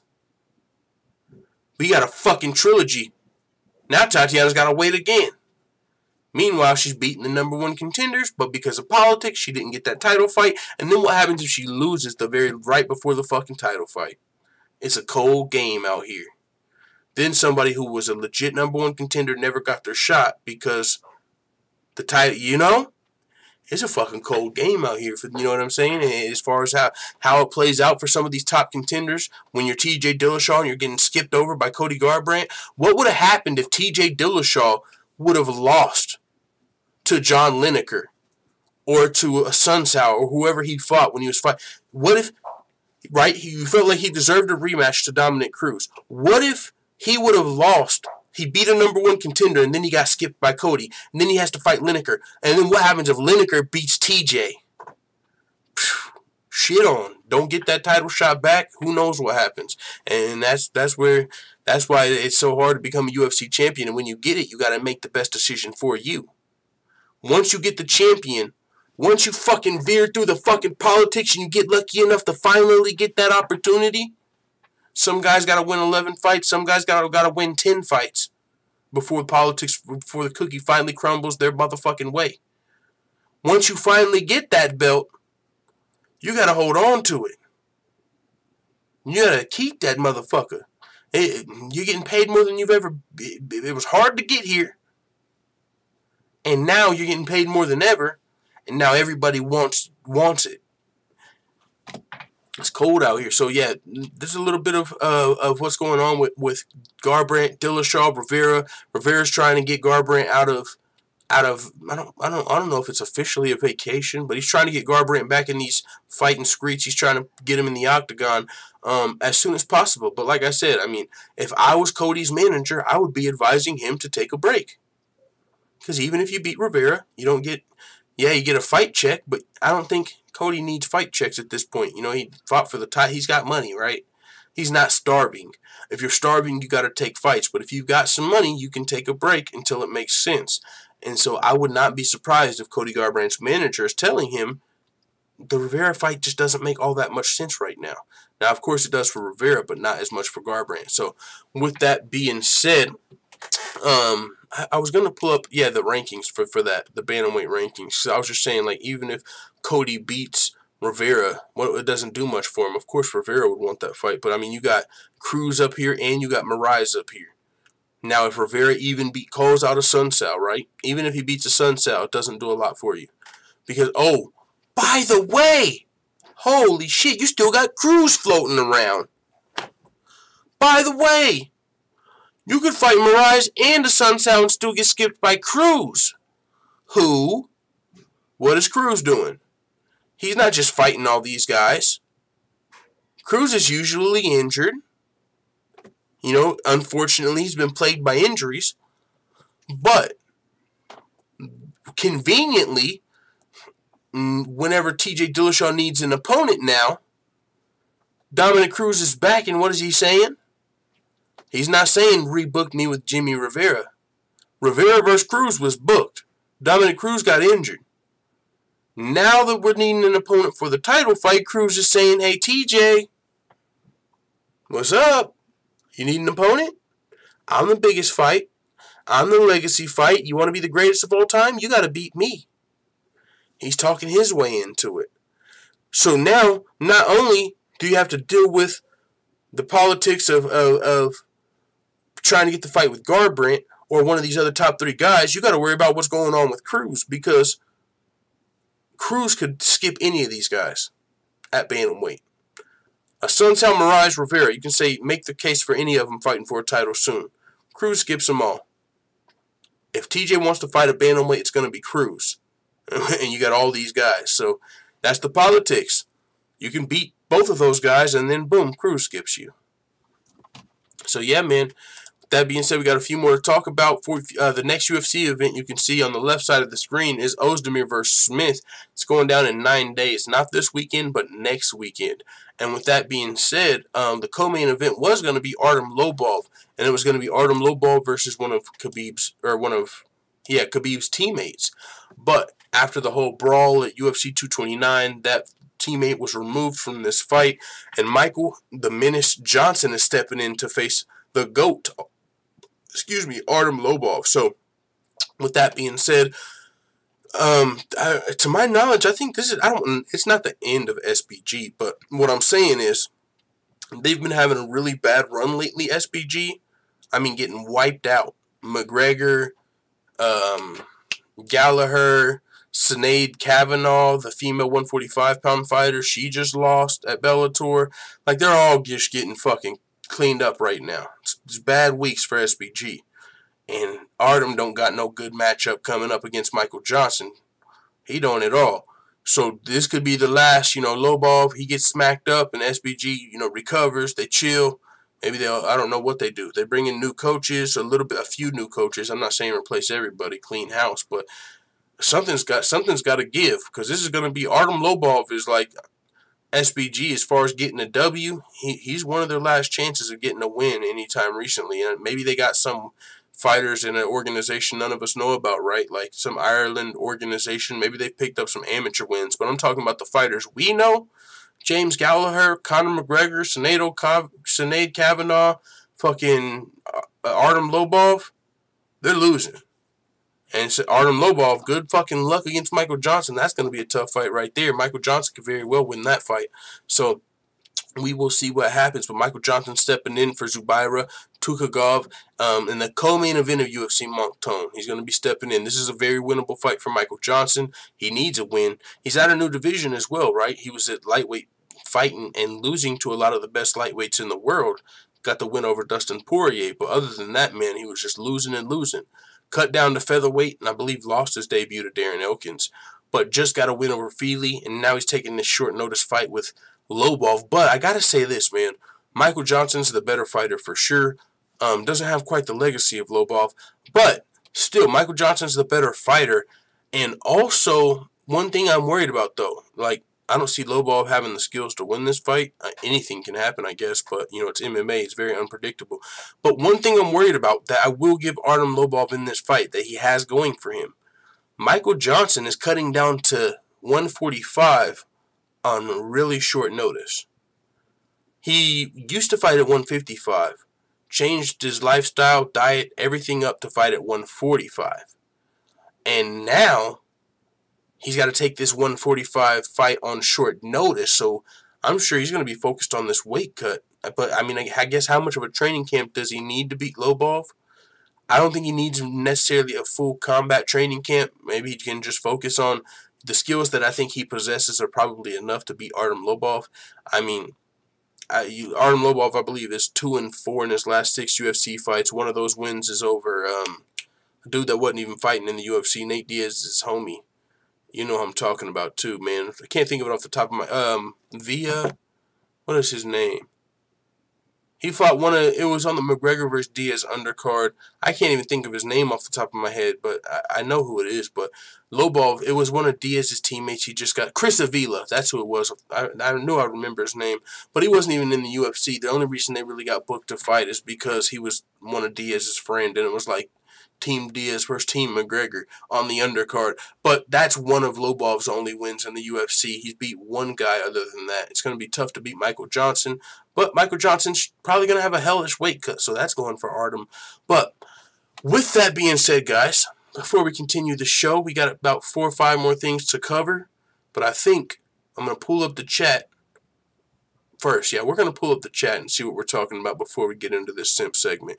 We're going to bust out this old simp segment, but we're going to do it after we give some shout-outs and see what's going on in the old chat.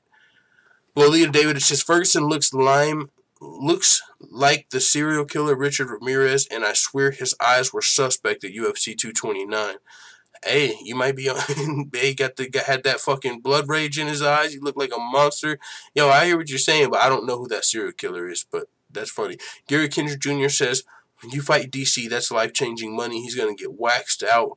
Russell, however long he can handle, but at the end of the day, it's going to set his family forever. You talking about for Derek Lewis? I mean, this is the thing, it probably will set his family forever, I guess you could say, on like a typical budget, but MMA fighters don't make as much money as these other sports, so just one fight doesn't necessarily set you up forever, right? There's guys that make $100 million and go broke. Like, yeah, maybe you make $10 million off of Lewis, but and if you're frugal with your money and you're good at saving your money, maybe that'll last you forever. But I mean, it's not like they're making unheard of money when they like to fight DC. It's not like you're making no 50 million shit. You know what I'm saying? Like, and you got taxes, you got all type of shit to work with. Gary King Jr. says Black Beast already said that his wife doesn't like him fighting. He just had a bad back. He's trying to set himself up so he can have at least maybe $2 million. Yeah, I mean, but maybe he can make some investments. You can take that money and invest it to where you don't necessarily have to work. Like, that's the wise thing to do. If you can find some good investments and shit, if you actually have money, you got to find some solid investments. You can't just sit on your money. You can't just put it in the bank. You got to fucking invest it, and you got to keep money coming in. So, it's definitely going to help out, though, this short notice fight headline in Madison Square Garden. I feel like MJ loses power at 145, says John Doe. Yeah, he might, and especially with this short notice weight cut, he's going to be pretty fucking drained. But I still feel like I feel like Michael Johnson at 70% should probably beat Artem Lobov, if I'm being honest. But like I said, fuck it. Who knows? What if Artem Lobov comes in here and gets a win for SBG? Like, that would be crazy. But it's hard for me to see Artem beat Michael Johnson. But if he did, holy shit. I mean, I already call him the GOAT, but if he actually beats Michael Johnson, I think he would have actually earned the nickname. Forward says Lewis should be pushing for that Popeye's chicken sponsorship. He's going to smother Derek. Oh, says Gary Kendrick Jr. He's going to smother Derek. If he loses, he's not losing full time. Yeah, I don't think I'm going with Daniel Cormier, but I wouldn't count Black Beast all the way out. You know what I'm saying? I'm just saying. Daniel Cormier is injured coming in the fight. Derek Lewis is known to come back, third round. He's always dangerous. But yeah, I'm with you. I do think DC likely gets the job done, but I wouldn't count Derek all the way out.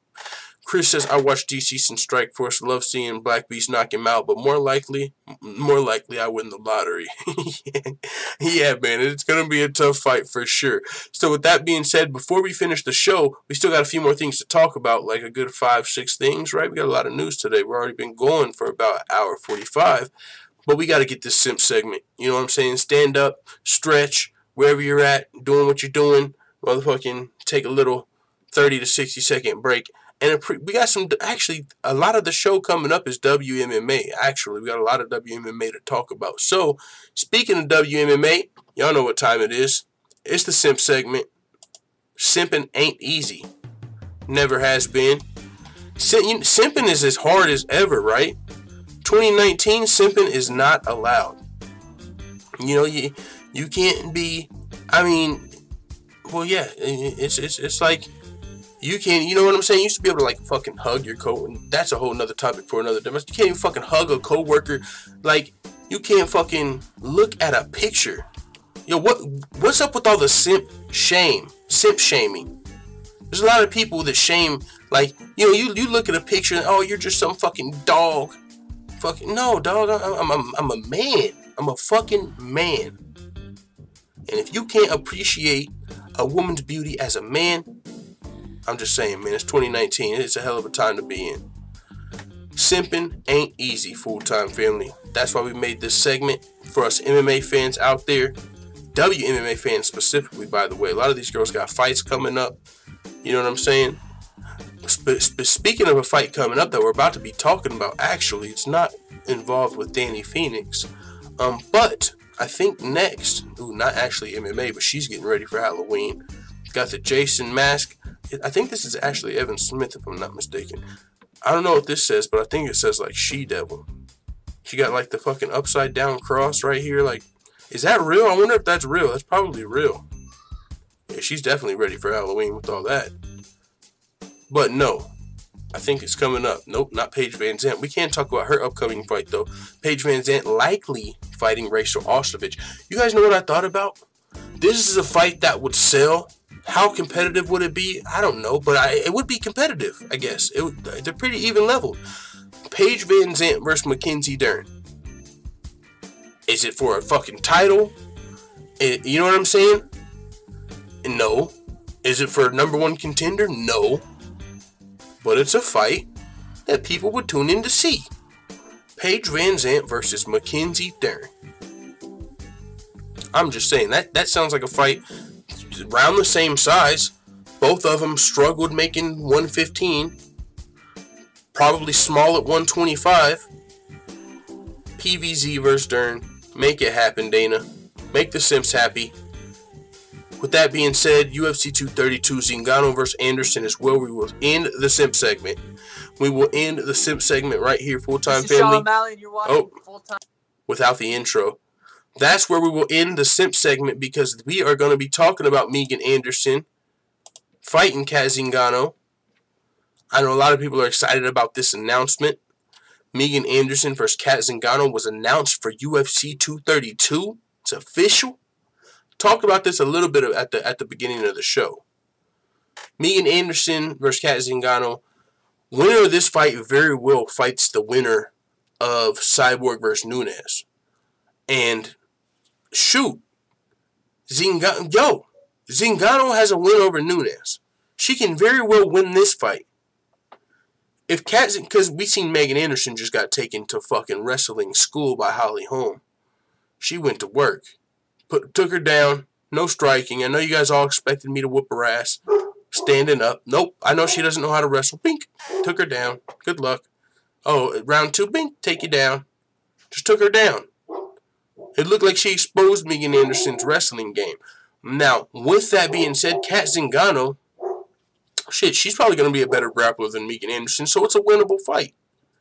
Now, it's a winnable fight either way. Either one of these girls can win this fight. I'm not ready to make my prediction yet. But I'll say this. If Zingano does win at featherweight, she could fight the winner of Cyborg versus Nunes. And she has a win over Nunes. So, if, and it's very unlikely, but as unlikely as it is for Nunes to beat Cyborg, she's got a better chance than I believe anybody else that's fought Cyborg. She's the best bantamweight in the world. Queen of the bantamweights. And Cyborg has been beating up the bantamweights. So you're fighting the best, for one. That's just on the surface. But for two, also, as far as skills, being the bantamweight champion, as far as power, as far as well-rounded, as far as being one of the best fighters in the world, Amanda Nunes is going to provide that for Chris Cyborg. She's going to be her hardest challenge to date that we've seen Cyborg fight in a long time. And I still want to see Nunes versus Holly Holm at some point. I feel like that's a fight at bantamweight that hasn't happened yet. That at some point's got to happen. But that's another topic for another day. If Nunes, what if she can rock Cyborg? She's got power. What if she rocked Cyborg, right? Kind of like Kevin Lee, we've seen him rocked, and now we haven't seen Cyborg rocked. So I'm not saying you can't even really question her chin at this point. But I'm just saying, what if? What if Nunes cracked her right on the fucking button and dropped her, and she was able, before Cyborg could recover? It's not super likely, but it's possible. If Nunes could win and Zingano could win, you could see that rematch. That's all I'm saying. It's a possibility. It's very low. It's very low. I don't think Nunes beats Cyborg. But she is going to learn a valuable lesson in there. And honestly, that's what I'm the most excited for. So you know where we're about to go with this.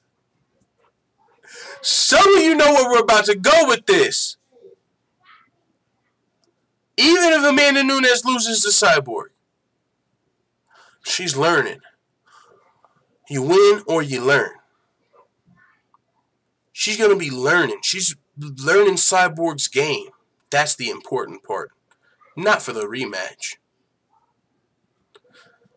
Not so she can bring it with her and train and get better and fight a rematch with Cyborg. I'm looking for it in the chat. Where are we going with this?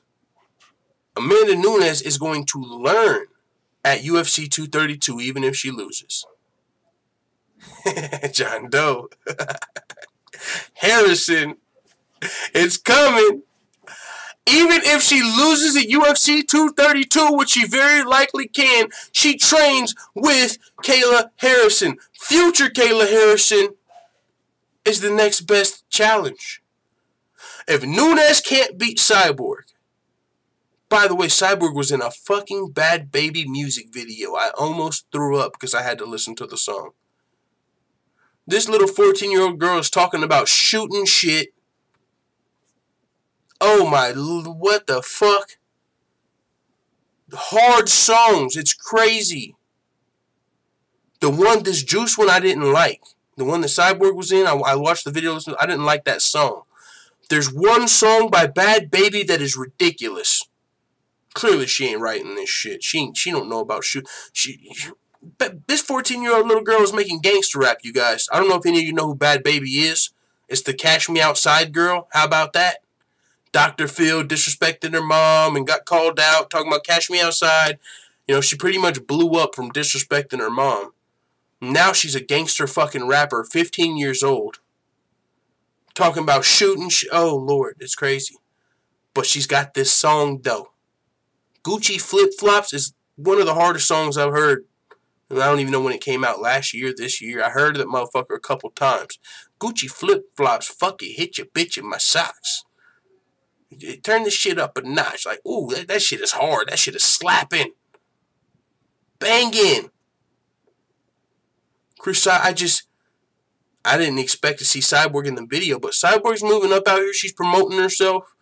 You know what I'm saying? She's getting out here. She is promoting herself, which is good to see her getting opportunities. I don't know if they paid her for that. They probably didn't pay her, but I guess it gets you some fans. You know what I'm saying? A new, kind of like cross promotion.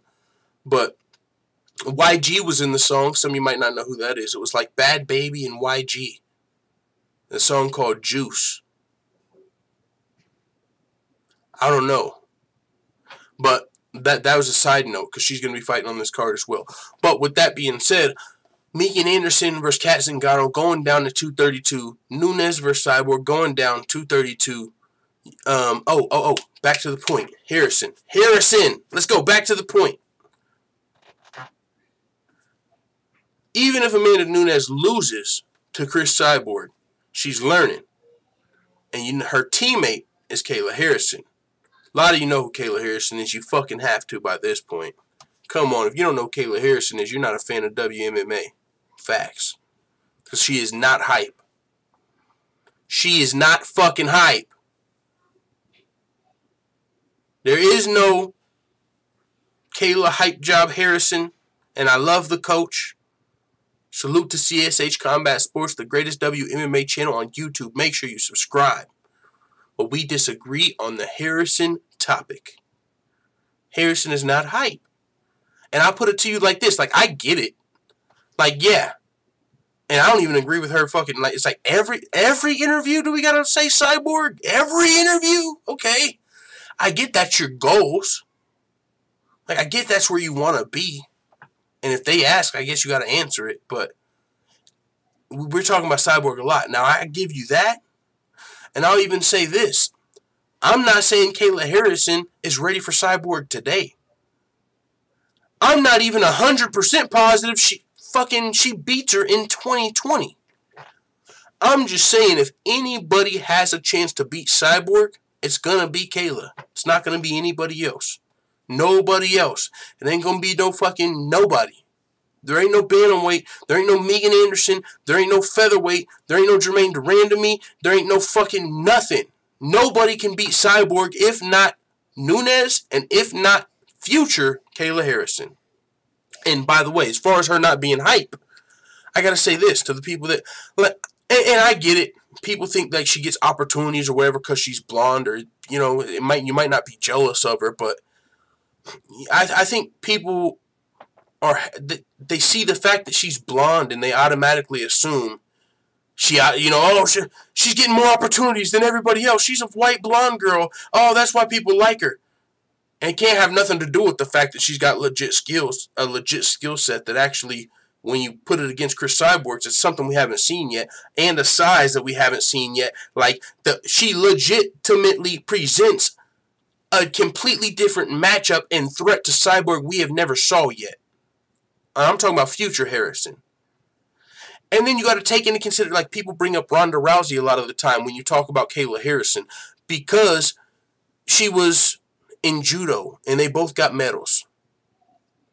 Okay, well, I got to say this, because you can't have your cake and eat it too. You can't have your cake and eat it too. If you want to talk about Kayla Harrison and say she's a hype job like Ronda Rousey, then you have to point out that Ronda Rousey fucking defended her belt 7 times and still took the sport to a whole new level. So if you do want to play that game and say that Kayla Harrison is Ronda Rousey, then please let me hear you say she's about to take this motherfucking sport to a whole new level, like Rousey. Now, if you want to say she sucks at fighting like Rousey, if that's what you're saying, if that's what you're trying to do there, oh, Ronda Rousey got exposed, so Kayla's going too. So you'll give her the negatives of Ronda Rousey, but you won't point out the positives of what Ronda Rousey did. So are you saying Kayla Harrison's about to win a belt and defend that motherfucker 7 times and take the sport to all new heights? Is that what you mean by Ronda Rousey? If so, I might agree. But if you're talking about comparing fighting, the only fucking similar thing is the judo background, but Kayla Harrison is better. She's better. Ronda was 135 pounds, and she was a bronze medalist. Kayla Harrison's 155 pounds, and she's a gold medalist. No, she's not. She's 155 pounds, and she's a two-time Olympic gold medalist in judo. And notice I said gold. Because Kayla Harrison saw Ronda Rousey. She said, I see you, Ronda Rousey. I see your bronze medal. I see all your accolades. And that motivates me to be better. So I'll raise you a gold medal. And I ain't stopping. I'll raise you 2 fucking gold medals. So she took it a step past Ronda Rousey in the Olympics. Now she wants to take it a step past Ronda Rousey in MMA. And not just Ronda Rousey, her training partners. But how can you take it past Ronda Rousey in MMA? You're not in the same division. The only way would be to beat Cyborg. So that would explain why Harrison is always mentioning Cyborg. Because that's the only fucking reason she's here. That's the only reason she's here. Is to be the best. She ain't going to sleep at night thinking, I wonder if I can beat Megan Anderson. No, she's going to sleep tonight thinking, fuck, what can I do tomorrow that Cyborg ain't going to be ready for next year? She's going to sleep probably watching Cyborg film study. All that shit. She got her eye on the prize. She's not thinking about second place. And what happened? There was probably people when Ronda Rousey was getting her medal that told Kayla Harrison, there's a lot of girls that thought they were going to come in and medal. There's a lot of girls that thought they were going to be the next Ronda Rousey. And then she got that fucking gold medal and they ain't saying that no more. And on top of that, I mean, I can go on and on. I'm passionate about this subject, guys. One more thing. If Kayla Harrison beats everybody in her fucking path, everybody, I'm talking about number 2 pound for pound female fighter on the planet, is that a hype job? That's like saying, is LeBron a hype job if you don't think he's better than Michael Jordan? That don't mean he's a hype job. He's still one of the best fucking players on the planet. Is Kevin Durant a hype job because he's not better than LeBron? No, he's still one of the best players on the planet. He's still one of the best. What the fuck? It's not hype job Durant. He's still legit. He might not be better than he might not be better than LeBron. Kayla might not be better than Cyborg. But that's still not a hype job. If she can beat every featherweight on the planet, that's not a hype job. I'm going to keep going on this subject, but I'm going to take a break because I just see we got a super chat. But I got some more to say on this. Now and later says she's here for the gold only, no second place. Two-time. Yo, thank you very much for the $2 in the super chat. But what I was saying is, so even if she gets to the second best, that's not a hype job. So she's not a hype job. We can put that to rest because, first, the detractors, the Harrison detractors, the Harrison haters. That's got a lot way better ring to it, the Harrison haters. The Harrison haters, after she won her first pro MMA fight via armbar, I swear to God, this is what they all said. And they ain't saying it no more because they can't. This is what they all said. Kayla Harris said, "Oh, Brittany Elkins was 3-4. Oh, look, she had a losing record. Oh, Kayla Harrison fought a girl that was 3-4 in her first pro fight. Pfft. Like, what is she supposed to do? Fight somebody that's 10-0 in her first fight? Like, we can go look at McGregor. We can go look at Khabib. We can go look at Chris Cyborg. We can go look at George St. Pierre. Who the fuck did they fight in their first pro fight? Oh, you don't know exactly. No one does because no one fucking cared. Kayla Harrison has the spotlight on her glaring from her first pro fight. People are like, oh, who's her opponent? Oh, why is she fighting someone with a losing record? Mind you, the girl has 7 pro fights. It's not like Kayla Harrison fought a girl that was 0-4. It's not like she fought a girl that was 1-5. She fought a girl that was 3-4, 7 pro fights, and she's won 3 of them in her first pro fight. And after that, they still said, oh, she's hype, 3-4, Brittany Elkins, losing record. Kayla Harrison got booked to fight Josette Cotton, and they said, Josette's got some hands. Now you're gonna have to strike. Now you can't stand up with Josette. If Kayla Harrison didn't show up to her second motherfucking pro fight, moving her head, it was like she was moving her head just to fucking make a point. Like, motherfucking head movement, hey, you ain't even gotta remind me. I'm gonna keep this motherfucker moving the whole fight. You know, the whole fight. Like that, whoa, where's the Ronda Rousey comparisons, everybody? I'm moving my head until all you motherfuckers say Ronda Rousey. What? Ronda what? What, Ronda what? You know, just moving her head. Like, and that's because, you know why she was doing that? Because she's not training with Edmund Tarvarian. She's training with American Top Team. She's training with one of the best camps in the world. She's training with Joanna Jędrzejczyk. She's training with Amanda Nunes. And she looks at those girls who are UFC champions like she looked at Ronda Rousey in the Olympics. Oh, you've got a bronze medal. I want to be better than you. Oh, you've got a UFC gold. I want to be better than you. What's the only way she can be better than all of these girls? The only way is to beat Cyborg. And so that is what her goal is on. That's what she's here for.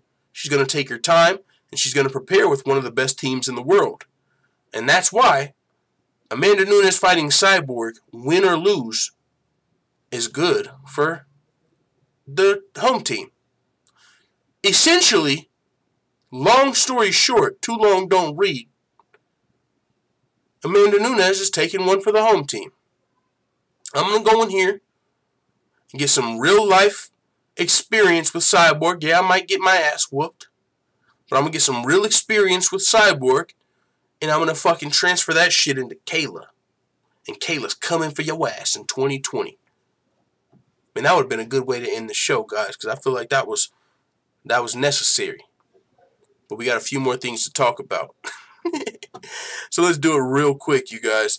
Eddie Alvarez, why he chose to sign one. It's the only organization I haven't held a title. I'll go ahead and bullshit flag on the play. That's because you got the most money possible, dog. And I'm just saying, like, and there ain't no fucking fighters out here like, man, I've had a Bellator title, I've had a UFC title, but that one title's calling my name. Like, you know what I'm saying? Like, there's so many organizations, and like, for one, it's also not the only organization title you haven't had, because there's a PFL now, there's a fucking XFL, there's a TRL, there's a UFR. There's all these fucking organizations that you ain't fought for and you ain't held their belts. So it sounds good. I know you don't want to, it don't sound, if you come out here and say, I did it for the money. People don't like to hear that. I did it because they gave me more money than Bellator and the UFC offered me.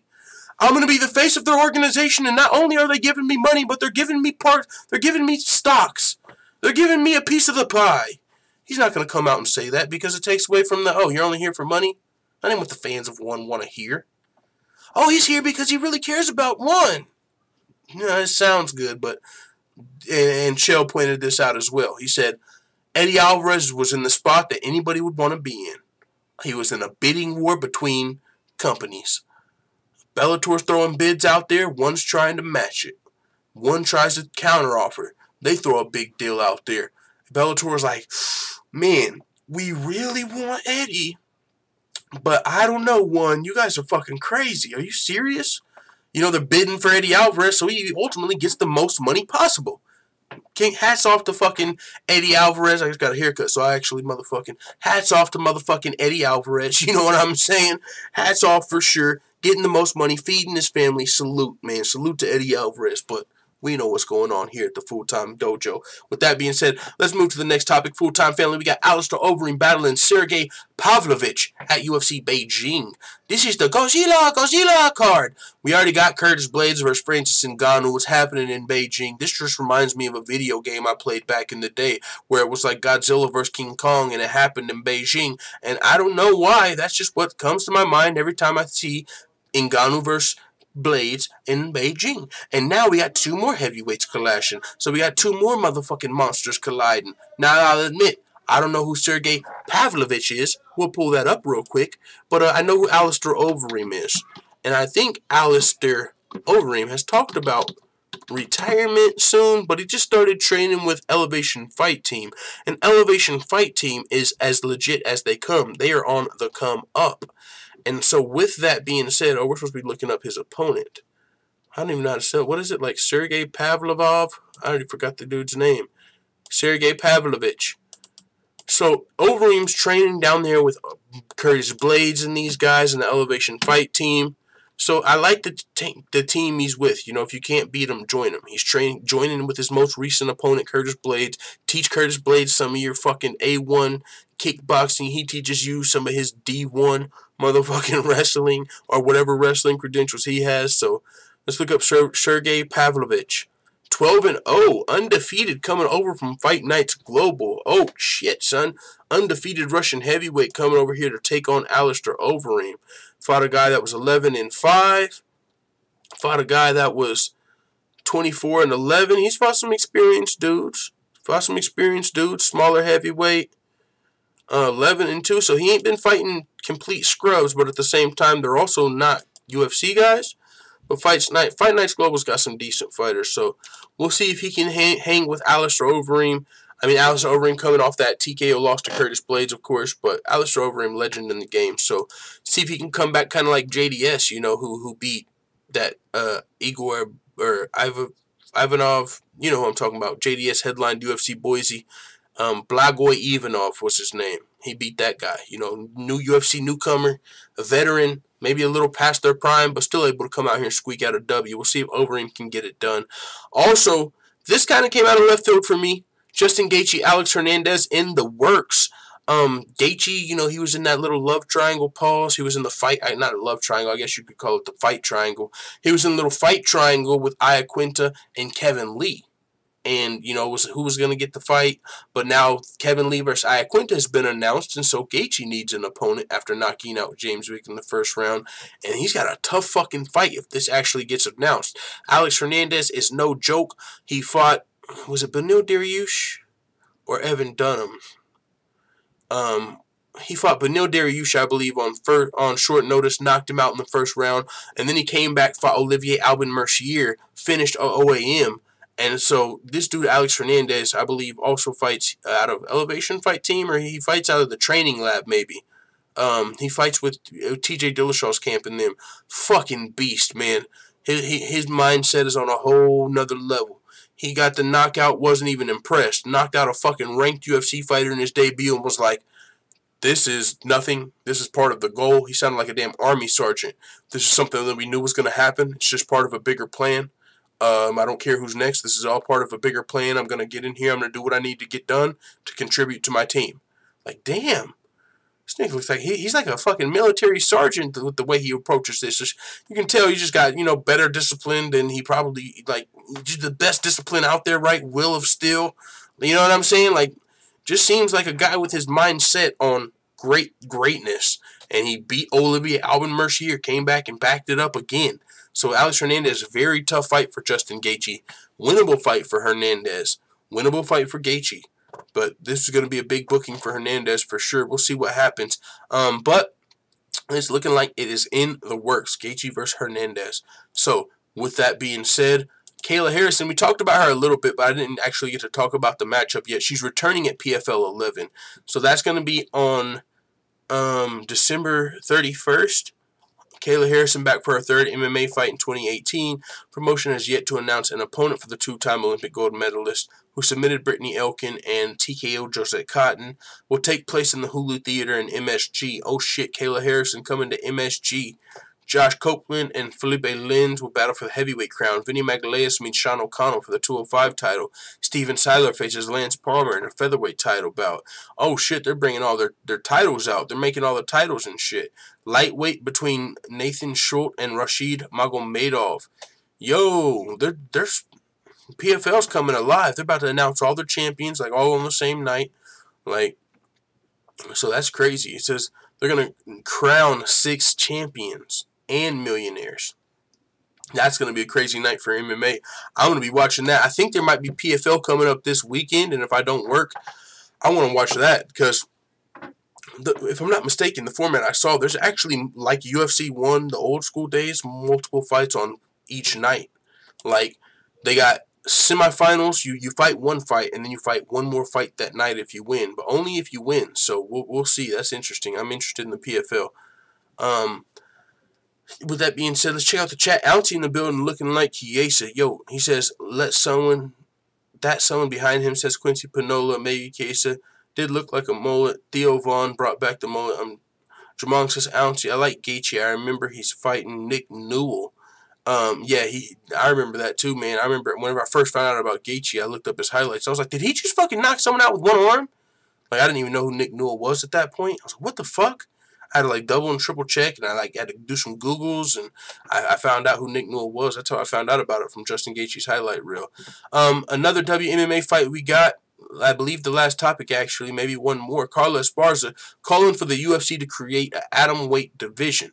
It needs to be brought in, and I like what she has to say. We're talking about all these other divisions, but this isn't the one that's the most necessary, but I do like it. You do got girls like Carla Esparza, maybe Tisha Torres, Michelle Watterson for sure, and then there's girls outside the UFC, the Nina Grusanders, and the girl she just fought, Jinyu Frey, and then Angela Lee. There's a lot of atomweights out there, you know, female fighters, but the UFC just hasn't been super big on bringing in these new divisions yet. But whenever it does happen, maybe we will see this in the future. But I hear what she's saying. One other thing, Caitlin Chukagian and Jessica Ai announced for UFC 231.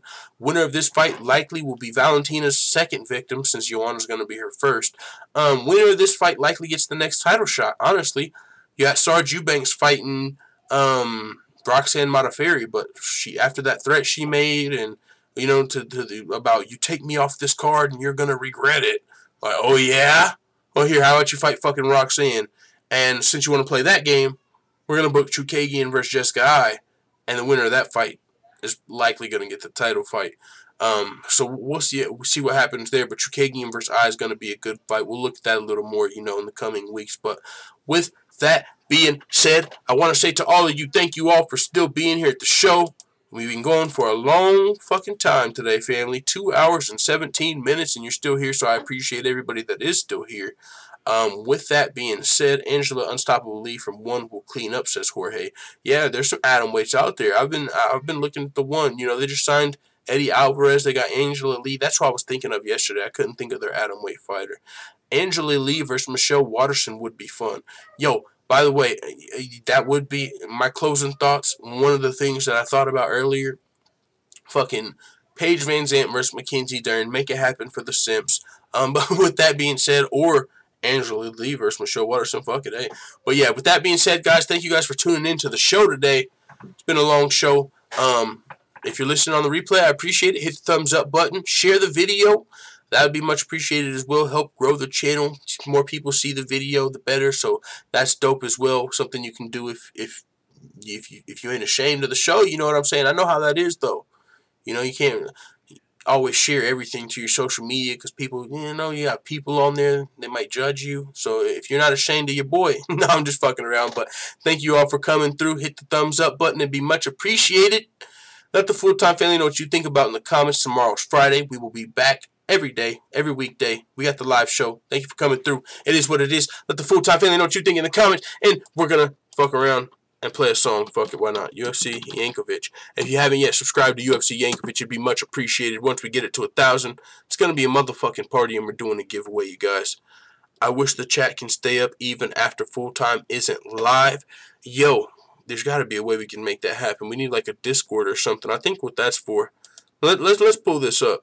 We're going to play Daniel Cormier, the Rap Devil, the Fat Devil, the MGK remix. Let's motherfucking go.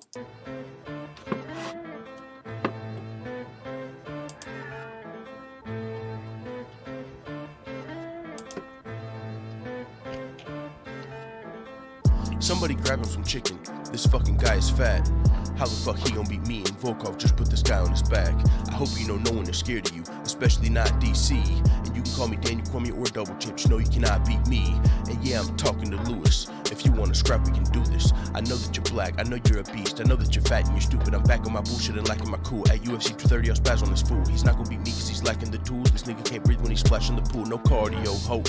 And it's probably gonna show when I take him down and I beat him up, cause that's all that I know. They call me Daniel Cormier, I'm coming to defend my title. If he think that he can beat me, then this motherfucker's psycho. Bitch, I'm gone. I'm sick of your bad back and you're still fat, let's talk about it. I'm sick of you being black and wearing MAGA hats, let's talk about it. I'm sick of you getting smashed and then coming back, let's talk about it. Or we can get dirty at UFC 230 and you can get sparked about it. I'm sick of your bad back and you're still fat, let's talk about it. I'm sick of you being black and wearing MAGA hats, let's talk about it. I'm sick of you getting smashed and then coming back, let's talk about it. Or we can get dirty at UFC 230 and you can get sparked about it. All right, full-time family. Appreciate everybody for coming through. We out of here. Motherfucking Fat Devil. We out. We'll see you guys tomorrow. Jorge 1, salute.